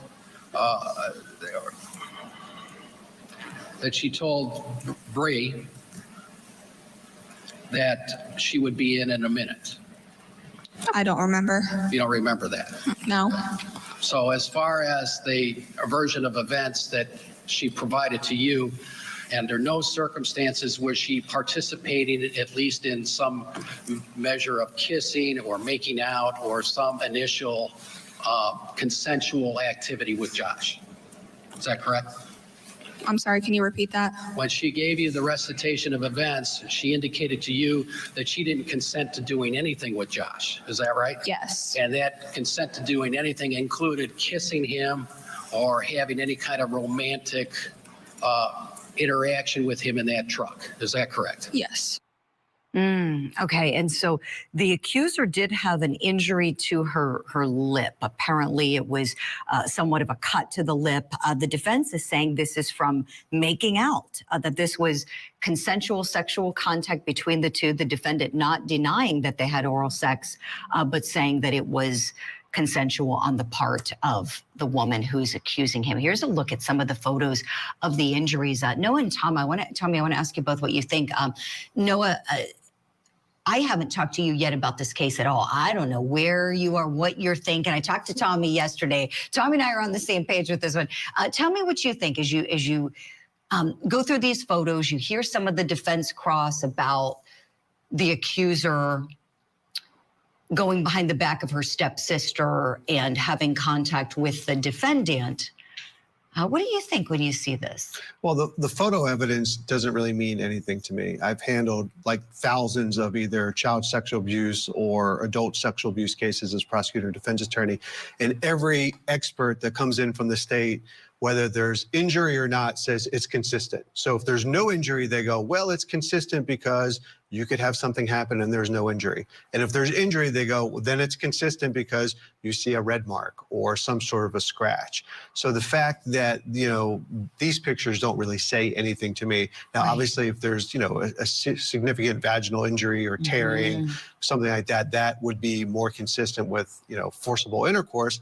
But these marks really don't show anything to me. Gotcha. Tommy, what do you think after seeing the photos yesterday? How strong is the state's case, in your opinion? I think the immediate reporting is what resonates with me more than anything. The fact that she came in the house and was reporting it immediately, it wasn't like contrived or cooked up at a later time. I think that buttresses the injuries. Of course, the prosecution lost a lot when the judge ruled that the UV enhancement or whatever type light enhancement that would show the bruising was not allowed to come in. I've been thinking about this case since we talked yesterday, and I think ultimately the the victim is going to have to testify. I think the defendant's going to have to testify. I think the victim's going to have to testify to tilt it in the direction, because, you know, the prosecution carries the burden. And right now, the immediate reporting is the best thing they have going on. Right, you're right, Tommy. And something I want to clear something up too, because number one, I've been saying this: Court TV is not the pool camera on this, so it's not our videographer shooting it. We had bad audio problems on day number one. Someone else's audio equipment, not ours. Their setup. But the accuser did testify, but we didn't see her or hear her because she opted out of even the audio. So Ohio is one of those states where witnesses may opt out if they want to. So what was really tough was us not having a correspondent there to go through it. But I do have, you know, some notes from this, and you know, she does agree that it started off with consensual kissing between the two of them. So we know there was that much contact that was okay with both of them. And then she says that he was on top of her, had his hand on her neck, that she couldn't punch him or push him off, that he was very strong, very much in control of her body.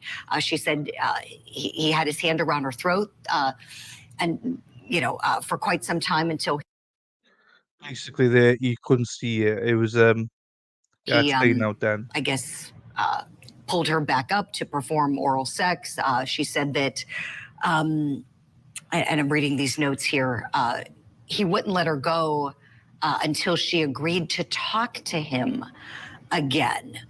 She said she didn't give him her phone number because apparently they were already Snapchat friends. But she did say that she spoke to her boyfriend that night, told her boyfriend what happened, told her mother what happened. And her mom came up yesterday in the testimony from the scene nurse, because apparently the scene nurse and the accuser's mother know each other, the accuser's mother being a nurse, and she called ahead, said, "Heads up, my daughter was sexually assaulted. You know, take great care of her," something to that effect. And the defense tried to insinuate that the mother was somehow trying to taint things. But, you know, I think any mother's going to want to protect their child. If their child tells them they're sexually assaulted, you're going to want to make that call and make sure your daughter is well taken care of. The bruises and abrasions, she said, were on the back of her leg. Her piercings weren't disturbed.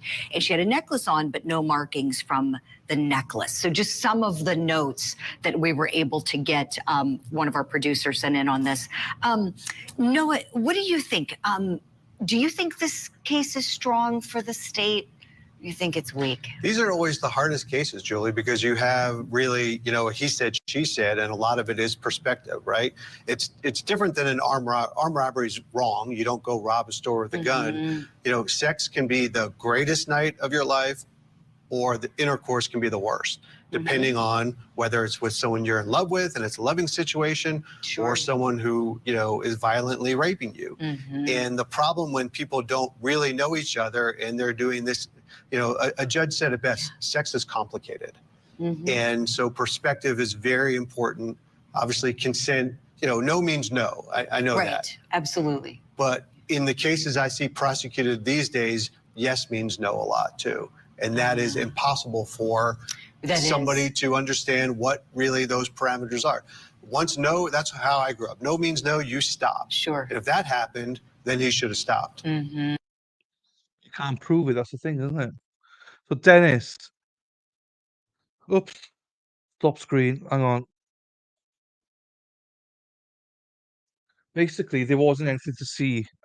They did enhance it, the pictures, but they wouldn't let in because basically they had to really, really enhance to see anything. So when you look at to layman's eyes, there was no injuries. And even a friend and cousin testified that they didn't see any injuries on her either. But welcome, Dan. Welcome, welcome. Right, hang on. Ooh, ooh, ooh, ooh, ooh. Um, right, number 3. This is the defense's motion for judgment of acquittal. We don't need to watch that. So these are closing arguments then.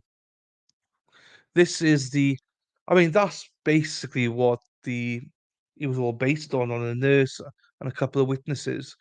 As that guy just says, he said, she said in a lot of cases, you know. And this was back in 2019, and this case didn't come to light till 2023. So that's like nearly, well, it's about 3 years, just over 3 years. Once the ads finish, I will put it up. We'll put it up. We're gonna put it up. We'll put it up. We're gonna put it up. Dee, dee, dee, dee, dee, dee, dee, dee, dee, dee. The 30-second ad, that's why I don't play them. Not gonna, I don't even know what it's for. Na, na, na, na, na.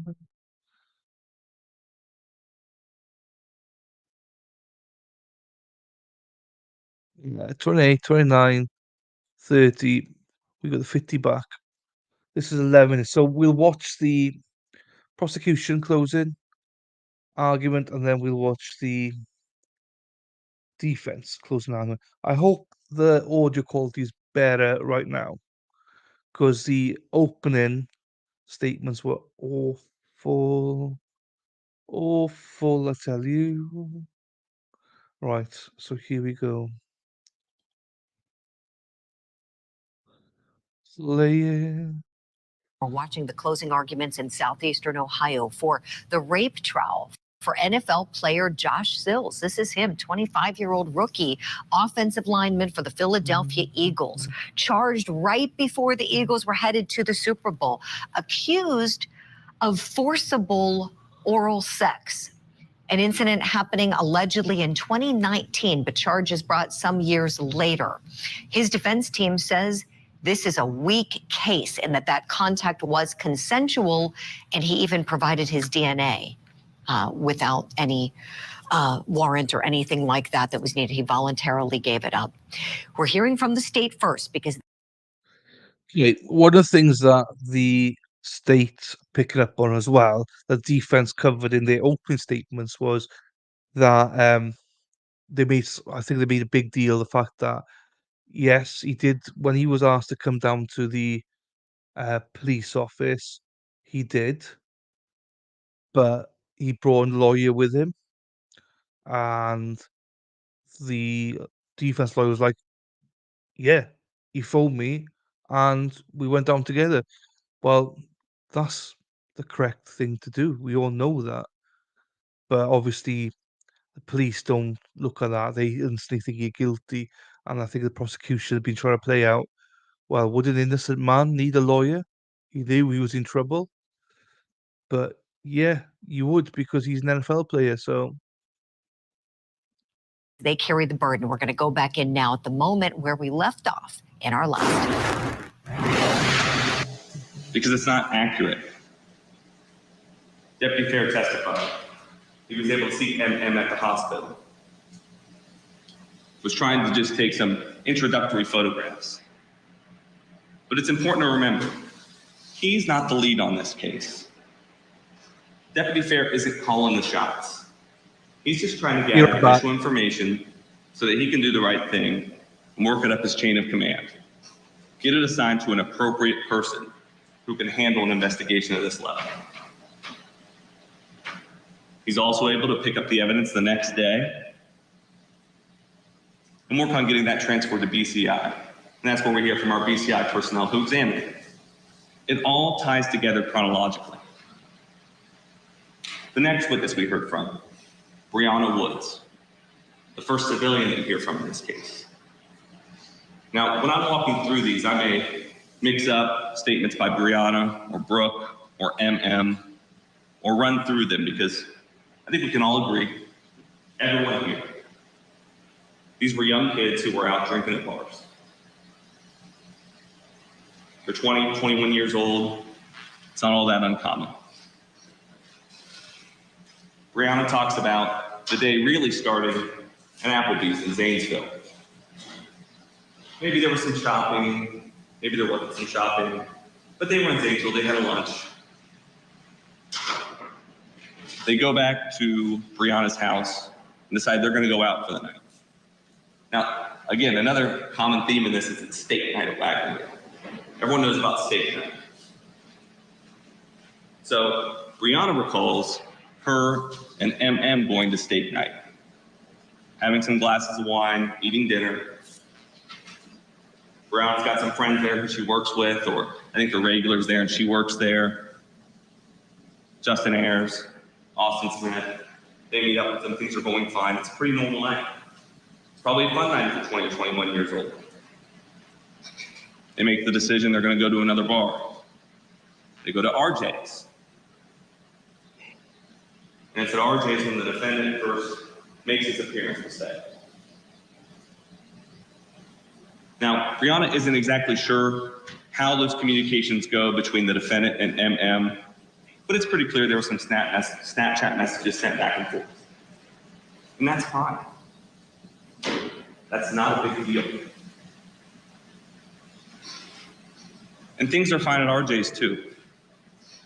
Remember, Brianna talks about what RJ's is like. It's a bar that serves food, but really it's just a bar. It's got pool tables. They're playing pool, having a pretty good time, still drinking. Brianna recalls MM drinking about the same pace as she does, and they're starting to get buzzed. Fine. They ultimately end up in Callis at Star Bar. Now, Brianna's recollection is a little bit unclear, kind of where Brooke is in all this, leading into it. Now, mind you, this is 3.5 years ago. And that all these witnesses who testified are just testifying to the best of their knowledge from something that happened that long ago. So there's going to be some inconsistencies with recollection. There are going to be some issues with memory. Ladies and gentlemen, do you remember things from 3.5 years ago in great detail when it comes to bar hopping? No, it doesn't make sense. It makes sense that you might not know some stuff or remember some details. And you know what? Nobody got raped at Wagner. Nobody got raped at RJ's. Nobody got raped at Star. That's not the scene of the crime. So the state would submit what inconsistencies are important and what are of less importance. Every inconsistency is important, but what weight do we give that?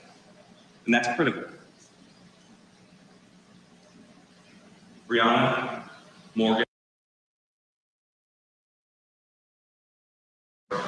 the defendant is there. The friends are still there. I think at this point, Damien Carpenter has come around. So there's a crew of people, again, still having a good time. The defendant offers to buy some shots, fire. Emma and Brianna take the shots. They go out to the parking lot. They have a conversation with the defendant. And the defendant wants them to flash them because he bought some shots. The best judgment? No. Probably not the best judgment.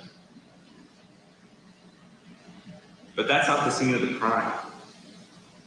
This case was about the defendant wanting to take control. And that's what he did. And that's really when that control starts. That's when the opportunity to offer a ride comes forward. When the Star Bar is closed. Brianna acknowledges she's been drinking a lot. It's been a long time. She gets into the truck. Damien Carpenter's with them. The defendant's driving.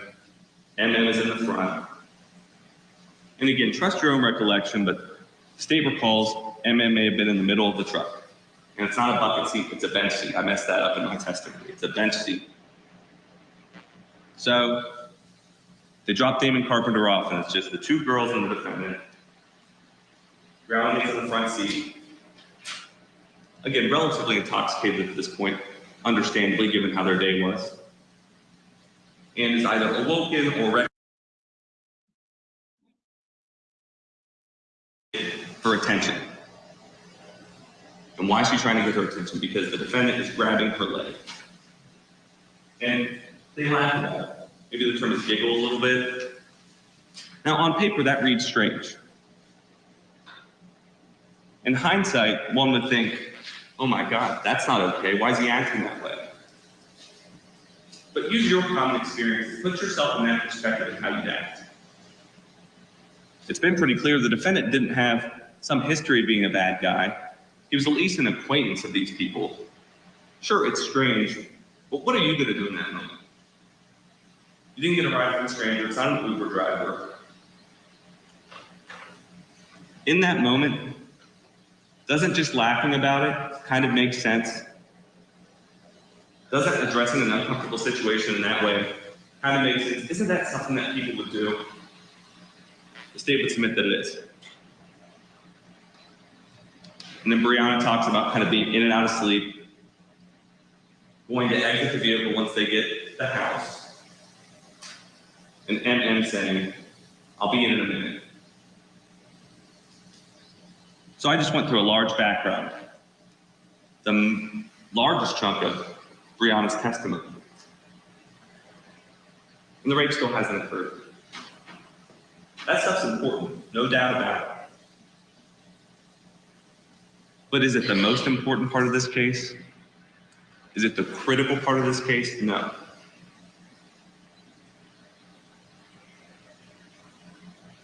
It shows the beginning of that control. And when Brianna exits the car, she leaves. It puts MM alone in the truck with the defendant. That's what's important. That's what corroborates. That's the vital part of Brianna's testimony. She ultimately goes in, goes to sleep, is informed later about what happened, and makes a statement to the police. She came in, testified to the best of her ability and truthfully.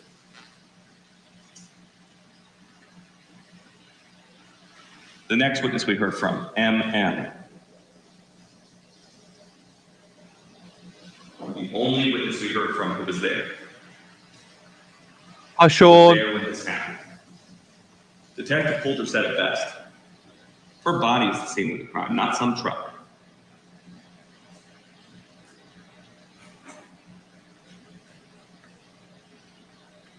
MM recalls the day similarly, but with some inconsistencies. And it's worth noting, are they big, major, important ones, or are they ones that make sense? They went to Zanesville. She recalls Brooke being there. They go to Wagon Wheel. MM recalls drinking some, maybe not as much as Brianna were to say that she were drinking. But she's not saying she wasn't drinking at all. She acknowledges Snapchat conversations with the defendant, acknowledges being out with them, acknowledges going to RJ's with them. And you know why? Because nothing's happening then. That's not when the rape's happening. Those things are fine. It's okay to meet up with the defendant at the bar. It's okay to meet with Josh Sills there. It's okay to potentially think about getting with somebody.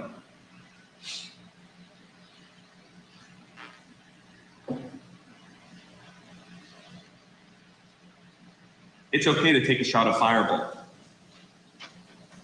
While it might not be the best judgment, it's okay to flash somebody.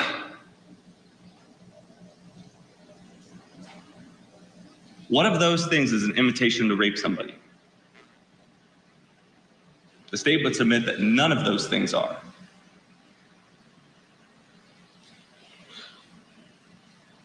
You can drink as much as you want, and that doesn't create the opportunity to be sexually assaulted. That doesn't give somebody the right to be able to do that to you.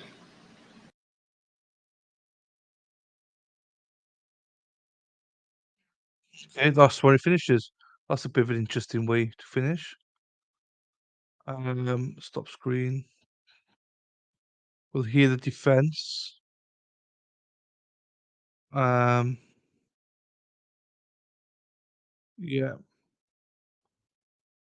We got the verdict. Read more. I'll just play the ads to get out the way. So you wonderful people don't have to watch it. I'll watch it instead.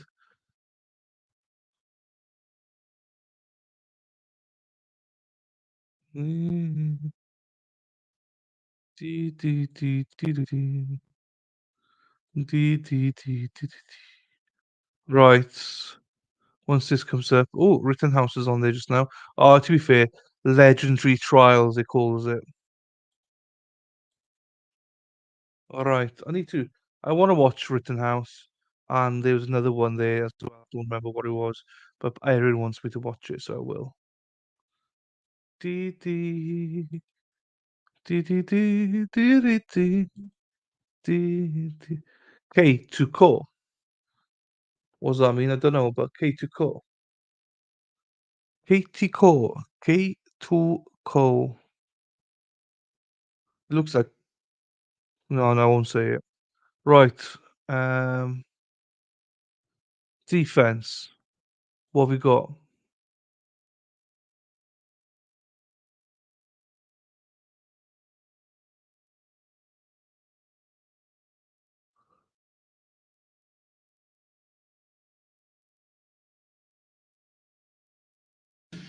To MM in December of 2019, and then the follow-ups in March of 2019, normal, no evidence of injury, nothing in there whatsoever, ladies and gentlemen.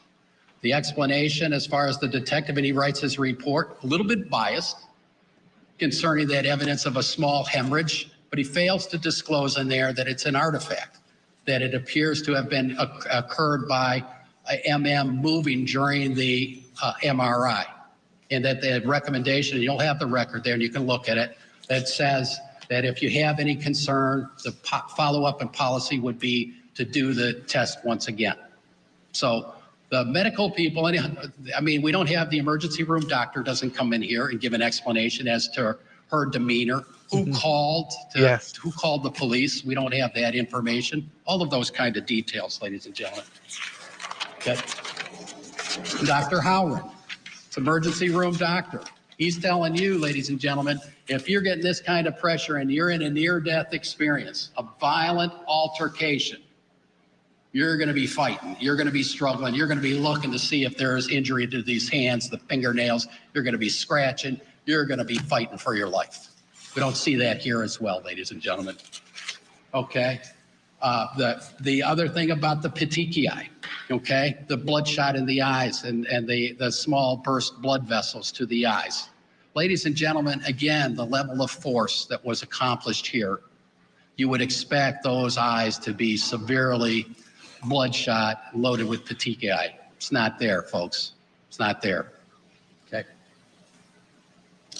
Okay, now I'd like to just, the few moments that I have left here, ladies and gentlemen, is that I've told you that we don't have a burden of proof to show anything in this case. We didn't have to do anything, but we chose to do.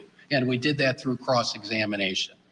And you've known from this, ladies and gentlemen, from the appearance of the accuser on the witness stand and what she told the police, what she told her friends, what she told the medical folks at the hospital, that there are a number of inconsistencies as far as her telling of the story.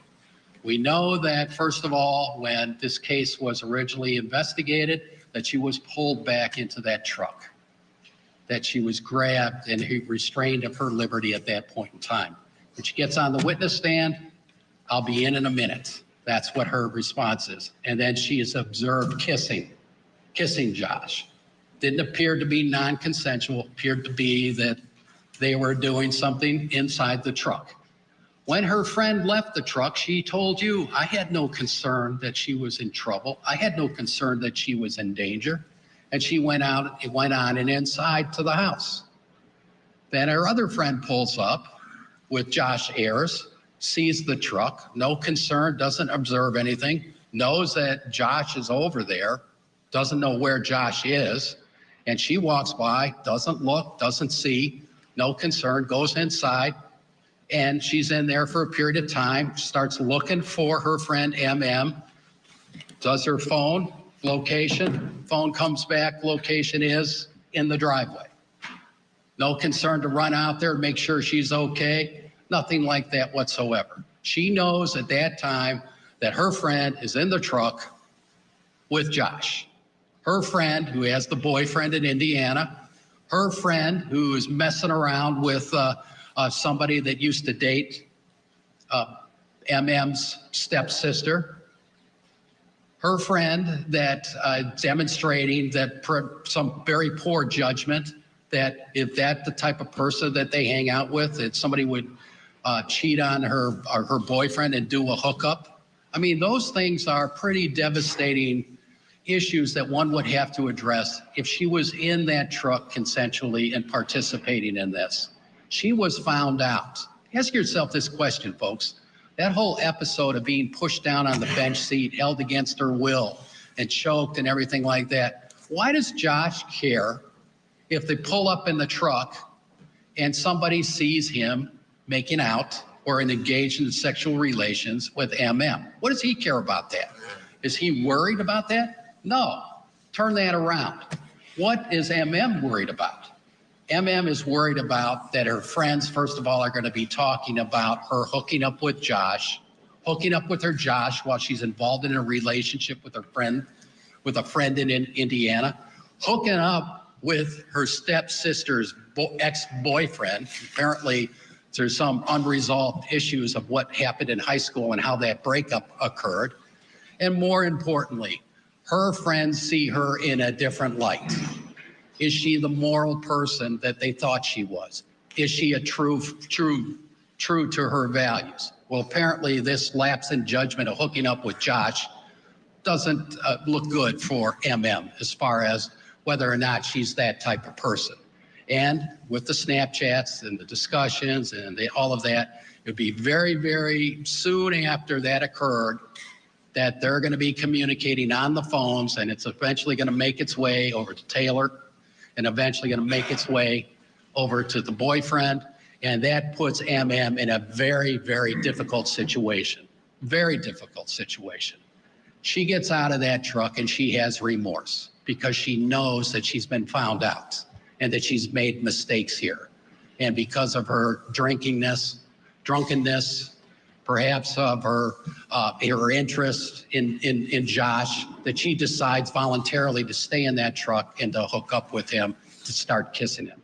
So then she tells you on the witness stand, folks, exactly why she makes these accusations. She doesn't want to be the person who cries wolf.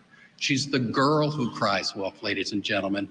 When she comes into that house, she has to give an explanation because she's recognized and is devastated by the fact that she met up with Josh and got in that truck. And now everybody's going to be talking about her getting around and cheating on the boyfriend and all of that. That's a theory in this case, ladies and gentlemen, that can be reconciled with what the evidence is. And it's a theory that demonstrates to you, ladies and gentlemen, that there is doubt here. Now, when she goes inside, again, she's still intoxicated. And how she goes about reporting those injuries and telling who and what occurred. All of these girls say, we didn't see any marks on her other than the complaint about the back of the leg. No other marks, all right? No scratches, no anything that she was in the fight of her life, that she had been brutally raped, that she fought, and that all of this terror and attack that took place, it's not there. And the reporting and what she's going to choose to do, she makes it known to her two good friends, whether it was that night or in the morning or during the course of the day. And certainly, what are those two girls going to do? They're going to let their parents know. And that's what occurs here. If you recall that that MM's cousin told you that she let her mother know. And once the parents get involved and they hear about what happened here, then MM is stuck with having to tell her story. And that's what she does. Does she open the floodgates to... Okay, that's that one. I mean, I thought it was going to be more interesting than this. I didn't understand that that's all there was. This is the result. They love the 60-second ads here. It's all about ads. Let's see if I can do an ad. Love an ad, they do. Ba-da-ba-ba. Hey, rock your body. Yeah, yeah. All right, this is just the verdict.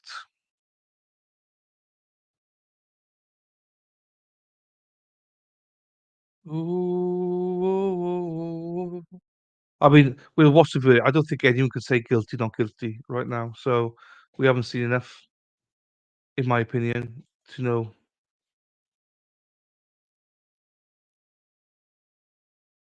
From the bench for Court TV.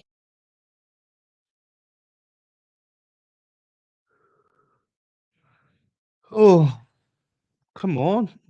What have you got that ring around her mouth for? Three things I want to say to you about Ohio versus Joshua Sills from my perspective. Number one of the charges is rape, the other kidnapping. It always boils down to this in a rape case, and I've had to hear them myself. That is, was it consensual or non-consensual? That's what this jury is going to have to decide. Number two, a lot of it hinges on pictures, physical evidence, the nurse's report. Well, we know that the judge said there were some enhanced photos that are not scientifically reliable. Those are not going to come in. I agree with his decision, but that does mean the state's going to lose some of its evidence it could otherwise present.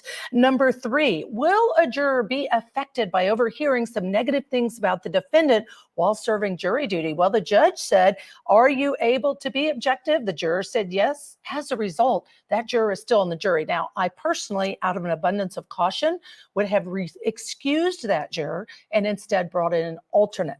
This is my opinion from the bench. Stay tuned, Court TV. Maybe I went to the wrong one.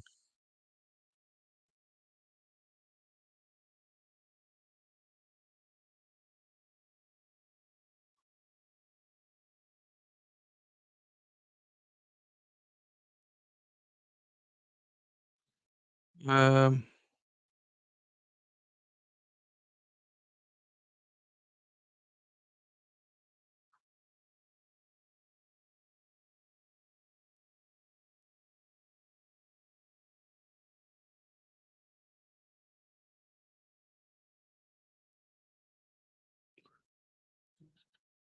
this is Shakespeare essay. Consent with no.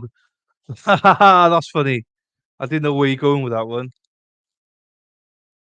Sean, that is funny. I'll be honest with you, and it certainly is. It certainly is. Verdicts appear to be in order. Mr. Sills, would you please rise for a reading of the verdict of a jury of your peers? In the case captioned, State of Ohio versus Joshua Matthew Sills, case number 23CR14, verdict form count 1, we, the jury, being duly impaneled and sworn, do find the defendant Joshua Matthew Sills not guilty of the offense of rape in violation of RC 2907.02A2 as charged in count 1 of the indictment. Signed by all 12 jurors this fourth day of August 2023. Verdict form count 2. We, the jury, being duly impaneled and sworn, do find the defendant, Joshua Matthew Sills, not guilty of the offense of kidnapping in violation of RC 2905.01A2 as charged in count 2 of the indictment. Signed by all 12 jurors this fourth day of August. Okay, so he's not guilty. Yeah, not guilty from both counts. Like I knew it because this happened a couple of weeks ago, this trial. Okay. I mean, as Sean says, it is like a Shakespeare essay, consensual or not consensual. That is the question. How do you prove it? I think that the main parts for me that may have played the jury was the fact that it wasn't. She said she got hammered all over. He hit her, but she didn't have a mark on her. And then obviously they did it outside of her house, where he would know that people would be able to place him there. So yeah, so that's that one. Next one is Henry Ruggs. Not sure if everyone's heard of Henry Ruggs. Henry Ruggs he's born. He's an NFL player or ex NFL player now. He's a wide receiver. He used to play for Alabama. He's age 24. And on the day he got drafted, he had I don't remember which sponsor it was now, but he wore like a sleeping gown and stuff to his draft party. He was during the Rona. So let me read a little bit about Ruggs. So he was born, grew up in Montgomery, Alabama.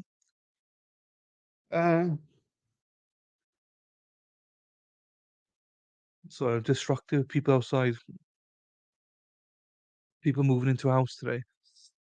He received a scholarship offer from over 20. Hi Thierry, hope you're well. Thierry, nice to see you, Thierry. He, yeah, he got over 20 scholarship offers, but in the end, he went to University of Alabama. I remember watching a documentary of him, and he found it tough there.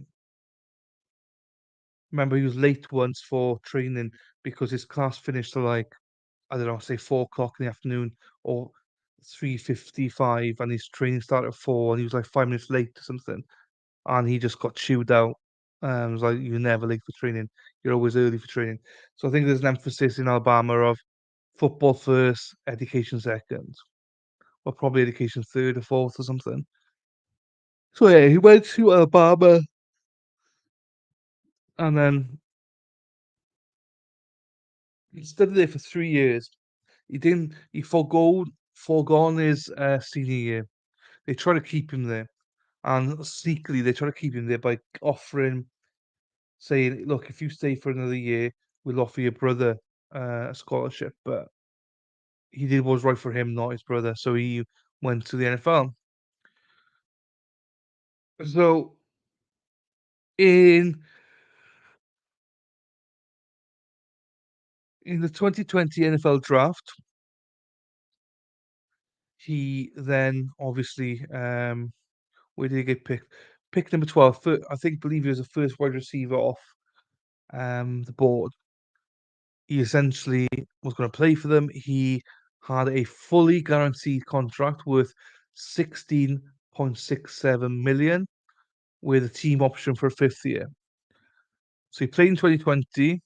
He had a bit of injury, stuff like that. 2021, he played half the games. He played 7 games. So in total, he played 20 games, 19 of which as a starter, and he scored 4 touchdowns over a year and a half. Then, unfortunately, in 2021, he was involved in a car crash. He was going, I don't even, does it say here somewhere? 156 miles per hour he was going at 3:39 a.m. And had been in Top Golf, and then he went to his friend's house. I'm reading this myself from memory, and played poker, played card games and stuff like that, and then drove home. But unfortunately, he ended up crashing into another car, and unfortunately, he alleviated um, a woman called, I believe her name is here. I'll just double check here. Please, they left. Yeah, driving them. Driven by a woman called Tinta. By, Tina Tinta, sorry. So she was 23 years old at the time, and her dog Max was in the car with her. So both were burnt in the car accident, unfortunately. So Ruggs, he did attempt to panic stop the Corvette as he approached the car, but he lost control and slammed into her so he's making 156 miles per hour, but he slammed into her when he was making 120 miles per hour. So he's back and forward. He was allowed out on bail. He was given bail, and then under house arrest and things like that. He was allowed to train twice a week, I believe it was, or 2, 3 times a week in LA and in Vegas, and he wasn't allowed to drink or anything, and he didn't do that. I think he only had problems once with his ankle monitor, but it turned out it wasn't his issue. It was theirs. So yeah, so you do, you know, it's a sad case. It makes it even sadder is because in his documentary that I watched ages ago, he was talking about how his best friend got alleviated by a drunk driver, and basically he was a drunk driver himself.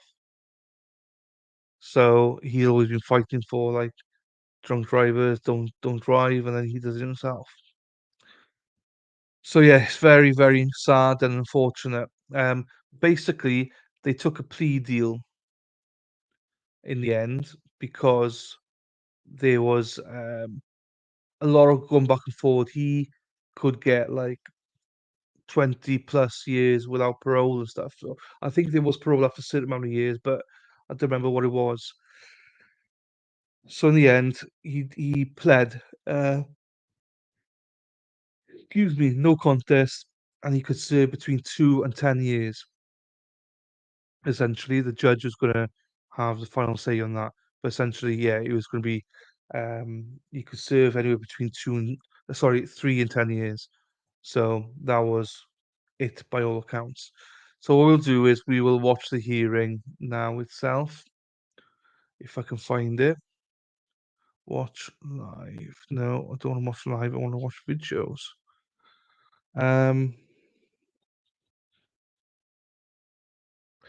If I can find this video, we will play it for you. I've got it, I got it, I got it. I've got it. Oops. Get another ad and then I'll play it on screen.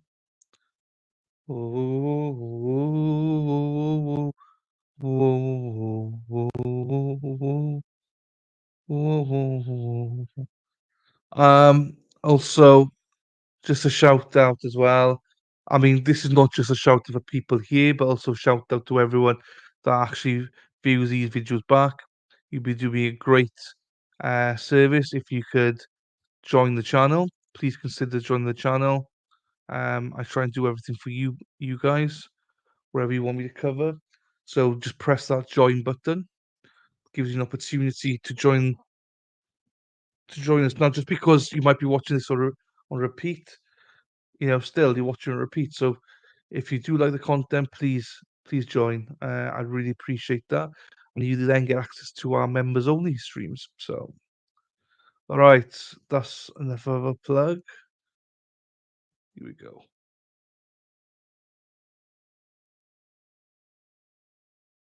Oops, let me just change this. All right.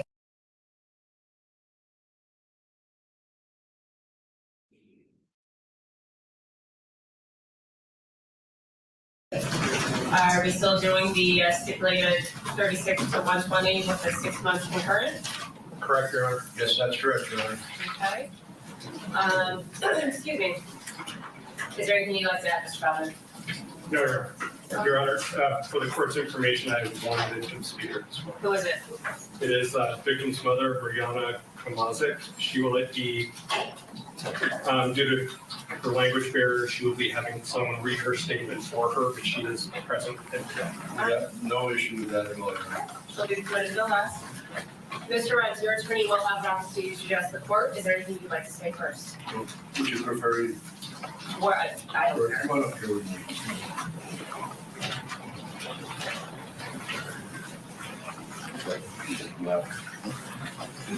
Thank you, Your Honor. To the parents and family of Ms. Tintor, I sincerely apologize for the pain and suffering my actions the morning of November 2nd, 2021 have caused you, your family, and those who knew and loved Ms. Tina Matthews. I also let my family, teammates, and those who believed in me down with my actions and hurt so many. Over the past 21 months, I've searched within to find the answers to explain my selfish behavior on that day.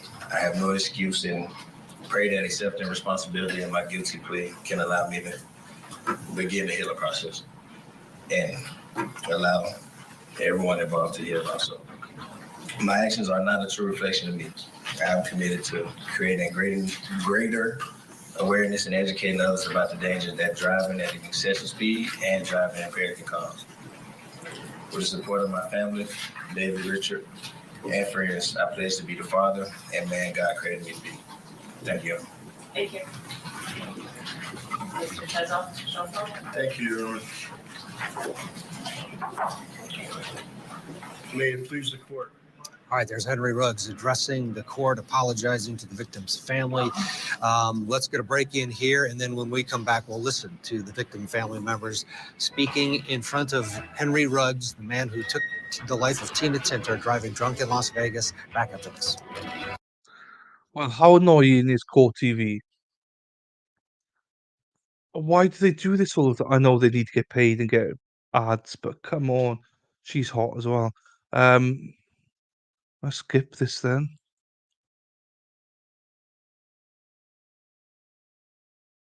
Court's practice is to thoroughly review the memo and the many letters that were submitted. As the court knows, Henry was on electronic monitoring under house arrest, as well as alcohol monitoring without a single violation for over 1.5 years, with no credit towards his prison sentence. I would like to begin by expressing sincere condolences to Ms. Tintor's family and friends for their unimaginable loss. Mr. Schoenfeld and I have responsibilities to the Constitution and the oath we have taken to zealously represent citizens of Nevada, and have taken that oath to heart in my 41 years as a lawyer. It does not mean we don't feel the pain of someone's loss, and we certainly didn't intend the defense of our client to diminish the memory of a sweet, kind, and loved person. We hope that Henry's truly heartfelt acceptance of responsibility brings some closure to Ms. Tintor's loved ones.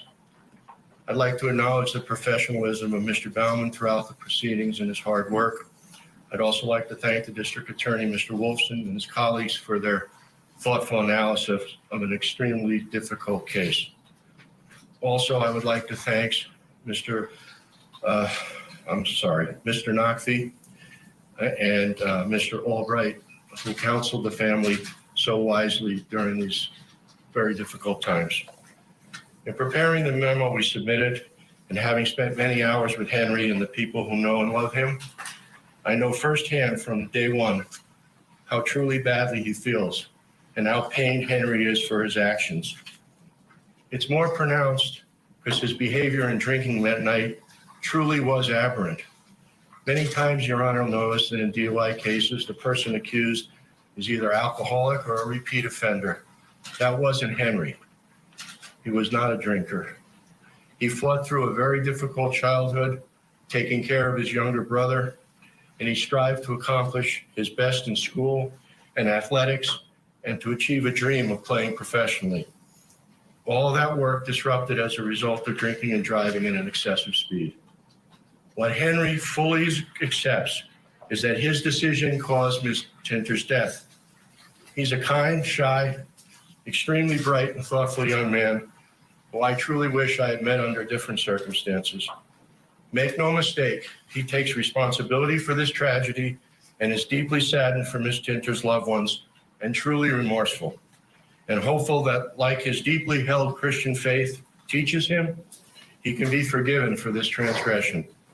He does accept his anticipated incarceration completely, Your Honor. I sincerely predict that when Henry leaves prison, he will do everything in his power to teach young people not to ever drink, speed, and drive. I'm going to end, Your Honor, by paraphrasing a writer by the name of Jonathan Huey, who said, "Forget others not just because they deserve forgiveness, but because you deserve peace."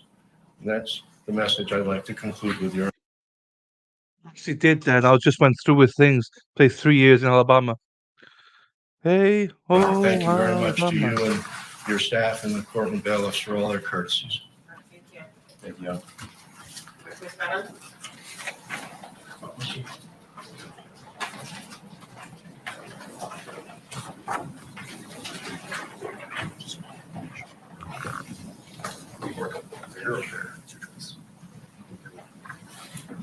Us, the mother of the victim. It's okay if they stand with me, Your Honor. Thank you. I'm not sure who he is, but he's reading it. Mr. Brown was just reading a statement, is that right? So we don't need to, we need to administer the oath on this one? No. Okay. Good morning, Your Honor, members of the court. On November 2nd, 2021, we were devastated with the news that our baby girl, Tina, and her best friend, Max, were killed in the most tragic yet preventable way. Every parent's worst nightmare is to create a beautiful child just to give them, just to have them taken away at the hands of another's negligence. There are very few words to explain the feelings of losing a child. It is a pain we feel every day when moments pass or we anticipate her presence, just to be reminded that she will never be there.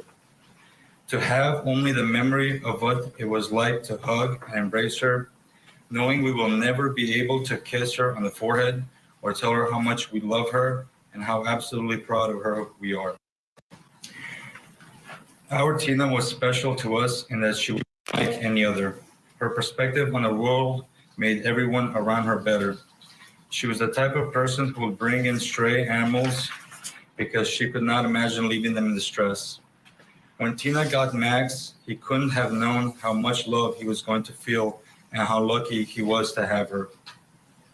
She only saw the beauty in life and in every soul. Tina made it her responsibility to help the community and selflessly gave anything she could to those who needed it more than she did. Every day we are reminded that her beauty has been stripped from the world and her kindness has been stopped from touching the lives of others. Every time we think of our Tina, we imagine how much better the world would be if more people embodied her spirit. Our loss has been difficult to bear. However, the loss that we have felt has been returned in blessings with more love, support, and kindness from the community that we could have ever asked for. We pray that Henry Ruggs is blessed with the opportunity to be able to watch his beautiful daughter grow into the amazing woman she can be. And we pray that this terrible accident inspires positive change in the world. From the bottom of our hearts, we absolutely love and appreciate all members of our church, Raider Nation, the City of Las Vegas community, support, and every individual who has shown up to remind us that we are not alone, and that Tina and Max are not alone. As her parents, we are honored to have been a part of Tina's life, to know her, to watch her go about the world, and we will forever wish our time was not cut so short. We pray that we all take away the importance of looking out for one another, remembering everyone you meet is another human's loved one. And we pray that we can all move forward in caring for each other with consideration, compassion, and love. Thank you again, and God bless. Wow, that was quite impactful. Especially the bit about his daughter. I don't know if you could find, I mean, I'm sure you could, but this is one of the more tragic cases that I've seen. Mr. Ruggs, you overcame so much as a young child, trauma, loss, and you worked academically and athletically so very hard. And the world lost Tina, who was clearly a lovely, wonderful, and bright woman, and Max. So clearly this is a traumatic, tragic case. Mr. Ruggs, you have no record, and just like others who are similarly situated, who are involved in a overly tragic situation like this, I'm going to follow the negotiations. More often than not, I follow the negotiations. If for no other reason, I want us to be consistent because this country needs consistent judiciary. So in accordance with law of the state of Nevada, I hereby adjudicate you guilty of 1 count of driving while under the influence resulting in death and 1 count of vehicular manslaughter. In addition, a $25 administrative assessment fee, $150 DNA fee, $3 collection fee, $60 chemical hold and drug analysis fee. I'm going to sentence you to a minimum of 36, a maximum of 120 months on count 1. As far as count two is concerned, I'm going to sentence you to 6 months concurrence count one. 2 days credit, 3 days credit, I'm sorry. Good luck to you, sir. Your Honor, for purposes of the record, would the court retain jurisdiction as to the misdemeanor count to ensure that no detainer is lodged and that the felony sentence controls pursuant to the terms of the plea agreement? That's fine. I mean, I'm running them concurrent to each other, so I can't imagine that's an issue, but if it is, let me know. Thank you, Your Honor. Thank you. All right. Thank you. All right, thank you.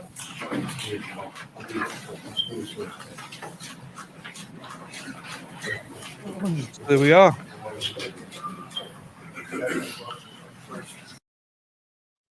I know that.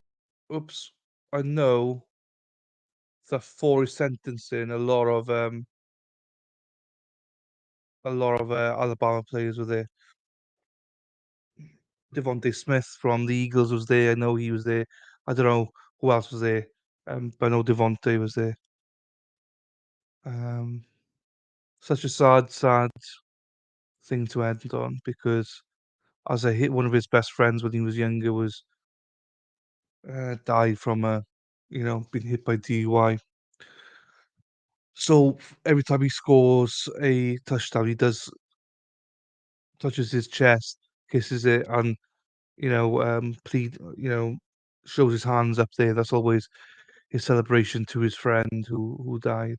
So for him to actually alleviate someone the same way, do you know what I mean? Jeez. So who knows? He's in there for at least 3 years. It's between 3 and 10, but obviously the likelihood is he'll be out in 3, probably less because I think you have to serve 85% of it. So or something like that anyway. So he'll probably be out for 3 years as long as he behaves. I do believe he's remorseful. From everything I've read, he's continued. He wants to do good in the world when he comes out, but so did he want to do that as well? But what a huge mistake. Well, he's. I don't know. I don't know what to say about it. But I do know he's shown some remorse. Don't know if he'll ever play in the NFL again. I believe in second chances in some ways. So hopefully he does, so they can spread, um, you know, Tina's death to the world, and do some good with it. I, that's all I can think of. He's got a talent. Hopefully, he doesn't waste that talent. But whether NFL will allow him to play again, or whether any team would want him to play again, I'm sure there would be, because at the end of the day, the NFL is just a money business. They're heartless. They don't care. Um, but we'll see. With that, that's all I got. Erin put her little stamp in it as well halfway through, but I just want to keep it a little bit. These are two cases I want to go through. Maybe I could have gone more in depth with them, but especially the last one, it's such a tragedy. It's such a case that how do you cover it? So I want to show respect to all families involved and stuff like that. So, oh, my seat's come back up. So that's why I did it. So yeah, I'm cutting it short. That's the only thing I'm doing today is this stream because I need to prep for Friday for Solomon's stream. I got a bit of work I have to do, and so does he. Um, so yeah, I got a bit of work to do there for Solomon. I'll say he's going to do the exact same thing as me. So yeah, hopefully you remember Solomon's interview is on Friday at 11 o'clock Eastern, 10 o'clock Central, 4 o'clock my time. And if you can't make it because of work or anything else, then please watch it on, on repeat. I'm sure a lot of people will. I seem to have a lot of people that do watch, after the fact. That's a lot more. I get a lot more viewers that way than I do live. So, yeah, with that, people that are watching on repeat, please like and subscribe this video. I appreciate that. Please hit the notification bell and also please consider joining the channel if you like the content. So with that, tomorrow, all my nieces here tomorrow. I do plan on streaming, but I'm not sure what yet. So I'll decide tomorrow, if that makes sense. But we'll be at 10, 11, 12, 1, 2. Is it 10, 11, 12, 1, 2? It will be at 9 o'clock Eastern, 8 o'clock Central. That'll be going live. That's for sure. But what? I'm not sure. So we'll see. So with that, I know that there's other streams coming up. I know that, yeah, MLS is streaming something, Baker's streaming the Thomas trial, Randolph trial. So please go and support them as well. So with that, thank you guys. Take care. Have a great evening, and I'll see you tomorrow. Ta-ra for now.